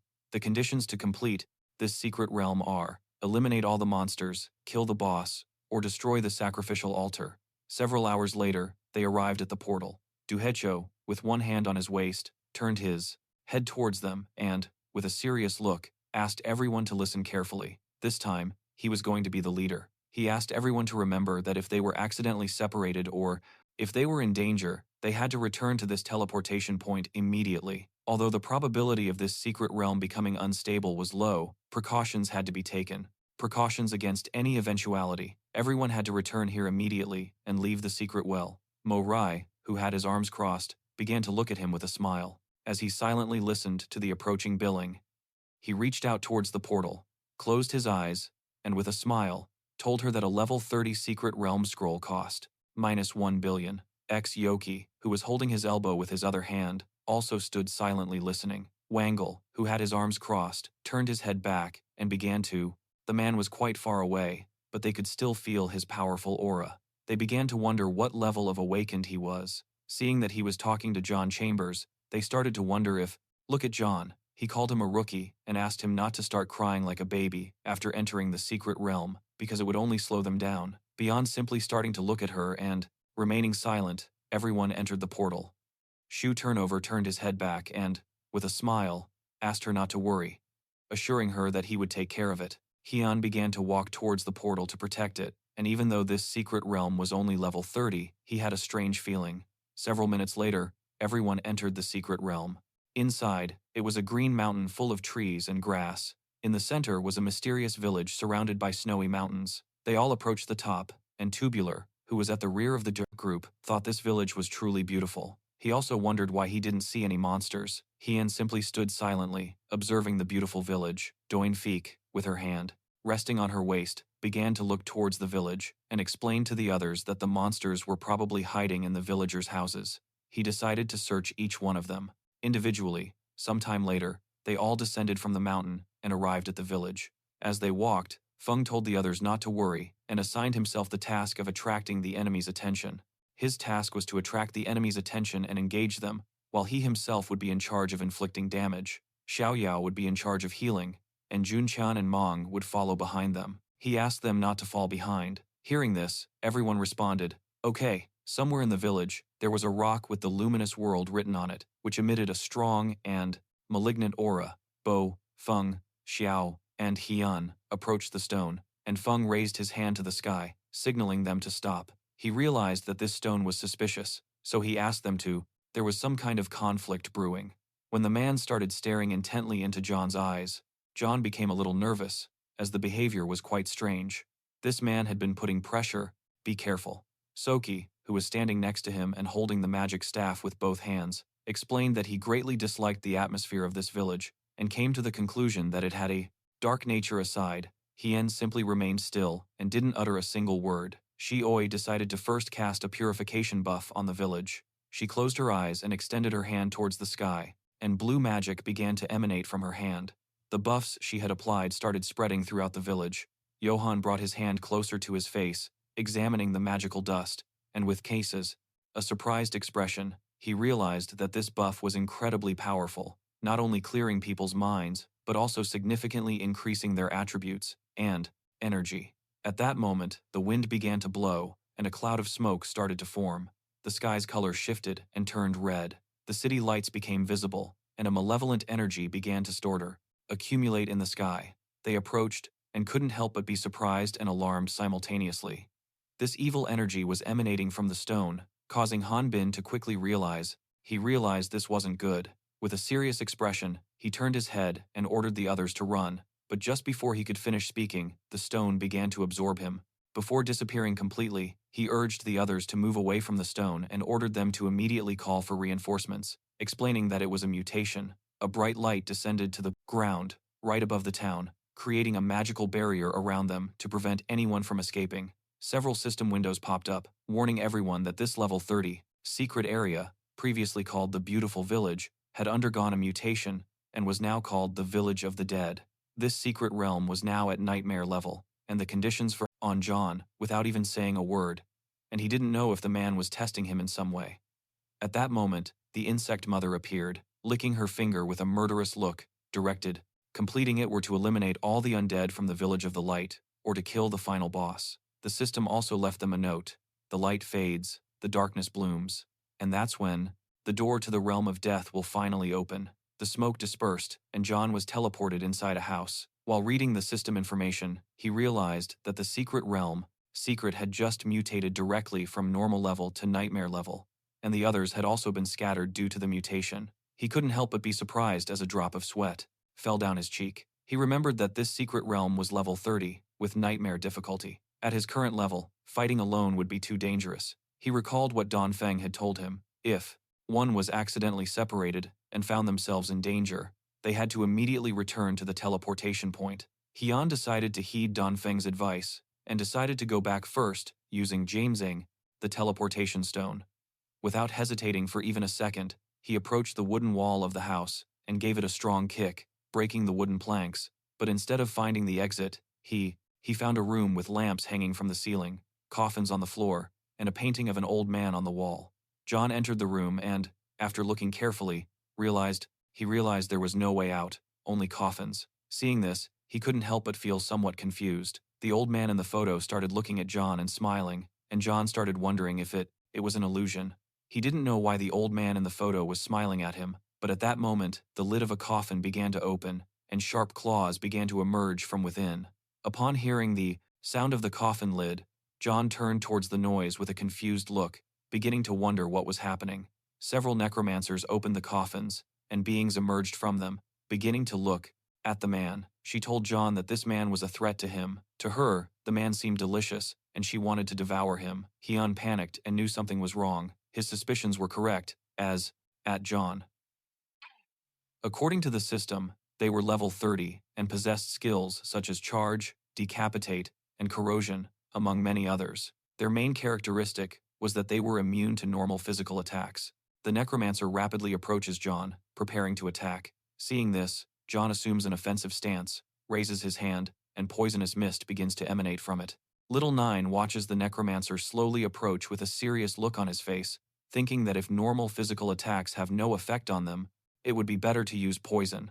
Just before the necromancer can make a move, John moves with incredible speed, releasing Little Nine's poisonous mist in the process.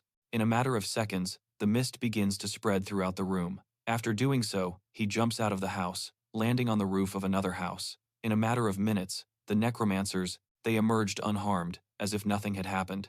He stood up and began staring at them intently, realizing that poison, too, was considered a physical attack and didn't have much effect on them. The necromancers. To face them, he needed the help of a magician. He had to find a way to meet with the key to X and O as soon as possible while he was lost. In his thoughts, Little Nine manifested. She clenched her fists and brought them close to her chest. She began to look at the necromancers with a hungry gaze, opened her mouth, and saliva dripped from it. She asked him if she could devour them. Seeing that she had appeared and wanted to eat the necromancer series, he couldn't help but be a little surprised. With a confused look, he asked her if she would be able to devour the necromancer. Furthermore, he added that devouring was also considered a physical attack. The necromancer began to approach the house, while the body of Little Nine was surrounded by several system warning windows appeared. The insect mother had detected a threat to John's safety. The system determined that the man would provide high value for a powerful aura. She started looking at them and explained to John that she was going to be able to eat them, and that they were delicious. Hyun began to look at the necromancers and gave her permission to proceed, try to eat them, but he also asked her not to push herself too hard. If she found herself in trouble, he would help her escape. Hearing this, she picked up speed and, with a murderous look, began to advance towards the necromancer, who was thinking they were simply food. Ion, who was standing on the roof, began to observe her and couldn't help but think she was impressive. Just before the present necromancer could make a move, the little girl began to move at an incredible speed, piercing their bodies, cutting them into pieces, and devouring them in the process. She sat on the floor, brought her knees together, put her hands under her cheeks, closed her eyes, and with a smile, began to enjoy the food and feel like she was in heaven. To her, they were incredibly delicious. Seeing this, Ion couldn't help but be amazed. He began to look at her with a surprised expression and remembered that she came from the abyss, so essentially she was like an undead, both belonging to the abyss. Darkness. Now that she possessed divine evolution, she could grow and become the mistress of the abyss, whose very essence completely surpassed that of these necromancers. Remembering this, Juan extended his hands towards the necromancers, and at that moment, his body began to emit small, poisonous mists. He began to look at her, smiling because she was capable of devouring necromancers. He decided that it was time for the other insects to come out and enjoy a good meal as well. John's body began to emit a powerful energy, releasing the insect swarm. He gave everyone the fist in order to separate, and also asked them to be careful not to be discovered by their companions. In the blink of an eye, thousands of insects emerged from his body and began to devour, and the insect mother was about to begin devouring him. John's body began to emit a powerful aura that spread in all directions. He quickly realized, attack the necromancer. As the insects began to attack and devour the necromancer, a system window appeared to inform him that his spirit pets had killed. 3 low-level necromancers were granting him 15,021 points, but Hyun also began devouring them, gaining 4,602 points, while the insects slowly devoured the necromancer. A system window appeared and congratulated John for leveling up. He went from level 17 to level 18, gaining 1 point in each attribute and 10 potential points. Hyun entered the house again and extended a hand to the side, clenched his other fist, began to look at it, and couldn't help but smile when he saw that this was happening too fast. In just a few seconds, he had obtained more than 500,000 points of experience and leveled up. He thought that this secret realm was simply a paradise tailored for him. Now that there were no necromancers left in the house, he turned his head back and decided to investigate the strange photograph of the old man. Before, the old man was smiling, but now he was terrified and trembling with fear. Hyun walked over to the photo, put his hands on his waist, and started looking at it. And with a smile, he asked the old man why he wasn't smiling. Little Nine appeared, began looking at the photo, and informed Juan that she had eaten everything outside. He pointed at the photo with his thumb and, with a smile, praised Little Nine for doing such a good job. He asked her to look at the photo and also asked if she could devour it. Hearing this, she began to look at the photo with a hungry look. Seeing this, the old man became even more scared and couldn't help but start trembling. At that moment, the old man's photo burst into pieces, leaving them in a state of shock. They couldn't help but wonder what was happening. A system window appeared. They had successfully scared away the level 35 elite Death Guardian. As a reward, the system granted the person that something was wrong because Little Nine had detected a threat and was about to attack. John's powerful aura reached the students who had previously mocked him, and they began to cover their faces. Apprentice 701 experience points. The pieces of the photo fell to the ground. Hyun and Little Nine started looking at the pieces and felt a little depressed. At the same time, somewhere else in Dal, the village, someone struck a necromancer in the face with a bow. This person was none other than Du. In fact, several necromancers surrounded him. But he drew his bow, held it with both hands, and pressed. He clenched his teeth with a determined look and began to swing forcefully, hitting one of the necromancers in the process. Another necromancer attempted a surprise attack, but he reacted in time. Using the sharp bowstring, he slashed the necromancer's hand. He couldn't help but feel fortunate to have a longbow as a weapon. Otherwise, he wouldn't have been able to deal with these undead creatures. He began to worry about the others, especially Jian Chen, who wasn't even level 30. If something truly terrible happened, he didn't know how he would explain it to his boss. While he was lost in thought, a system window appeared in the sky, informing him that his teammate had killed a lower-level wraith and a guardian-ranked monster, level 35 elite, and as a reward, he received 12,161 points. Doan Itin looked up, began examining the system window, and couldn't help but be surprised at obtaining 12,161 donation points. He raised his head, started looking at the system window, and couldn't help but be surprised. He began to tremble and started wondering what was happening and who was doing this. A horde of necromancers appeared and began to chase after him. He grabbed his bow with one hand and fled. He gritted his teeth tightly, and with a serious look, he remembered that this was a secret realm that had mutated. He didn't know who was killing so many monsters in seconds, leading him to the conclusion that the one responsible couldn't be weak. At first, he thought it might be. Faced with their arms, wondering why John had such a cold and sinister aura, Hyun became enraged and, with a murderous look, began to stare into the man's eyes. He realized, tubular, but then he dismissed that idea, as their physical attributes were too passive. Then he thought it could be someone like Aoki, but he ruled her out as well, since she was a mage who could contain the necromancers, but he wouldn't be able to kill them in seconds. He immediately ruled out Juan, since he was a low level, and possessed a poison and growth class. Of all the classes, that would be useless. Effect against the undead. With a surprised expression, he started looking ahead and began to wonder if Mangle was the one killing the monsters. He didn't know if she was that strong. The necromancer slowly started approaching him. Seeing this, he began to run even faster. Now that there was someone on the team who could instantly defeat the monsters, he thought there was still time to save the others. He asked John to hold on a little longer. At the same time, somewhere else in the town, someone placed their hand on the wound on their shoulder. This person was very injured. It was none other than Muang. Behind her was a horde of necromancers chasing her. She was badly injured, with scratches all over her body as she clutched her wound. By the arm, he opened his mouth with his hand and began to bleed. She was very desperate because she didn't want to die. She was the only one in her family with a hidden profession and still had to participate in the youth talent camp and revitalize her family. Her hopes of living began to fade little by little.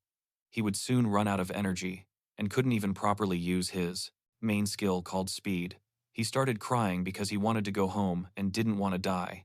At that moment, he saw several necromancers fleeing, and upon seeing this, he began to wonder if it was his teammate who had just killed the undead. He began to walk even faster, and several seconds later, he reached the end of the alley. At that moment, the poisonous mists of Little Nine, that when the devouring value was low, the insect mother's aggressiveness increased. To prevent this from happening, he needed to find some monsters for Little Nine to devour, began to appear from the corner. Seeing this powerful energy, she couldn't help but be a little surprised and relieved, thinking that she was safe and just had to hold on a little more, but unfortunately for her, her strength was completely exhausted, causing her to fall to the ground. With both arms supporting her weight on the ground, she closed her eyes as blood dripped from her mouth. She knew this wasn't good. The necromancer began to approach her, preparing to attack. Seeing this, she panicked, stretched her hand out forward, and with a desperate look, she began to call for help. At that moment, Johnny appeared with a serious expression and began to stare intently at her. Seeing that the person the necromancer was fleeing from was young, he couldn't help but be surprised. He began to reach out towards him, and with a surprised look, he couldn't help but wonder what was going on and how it was possible for him to be so strong. This is the end of the video. Thank you to everyone for watching. Subscribe to the channel and share the video links with your friends. Music, music.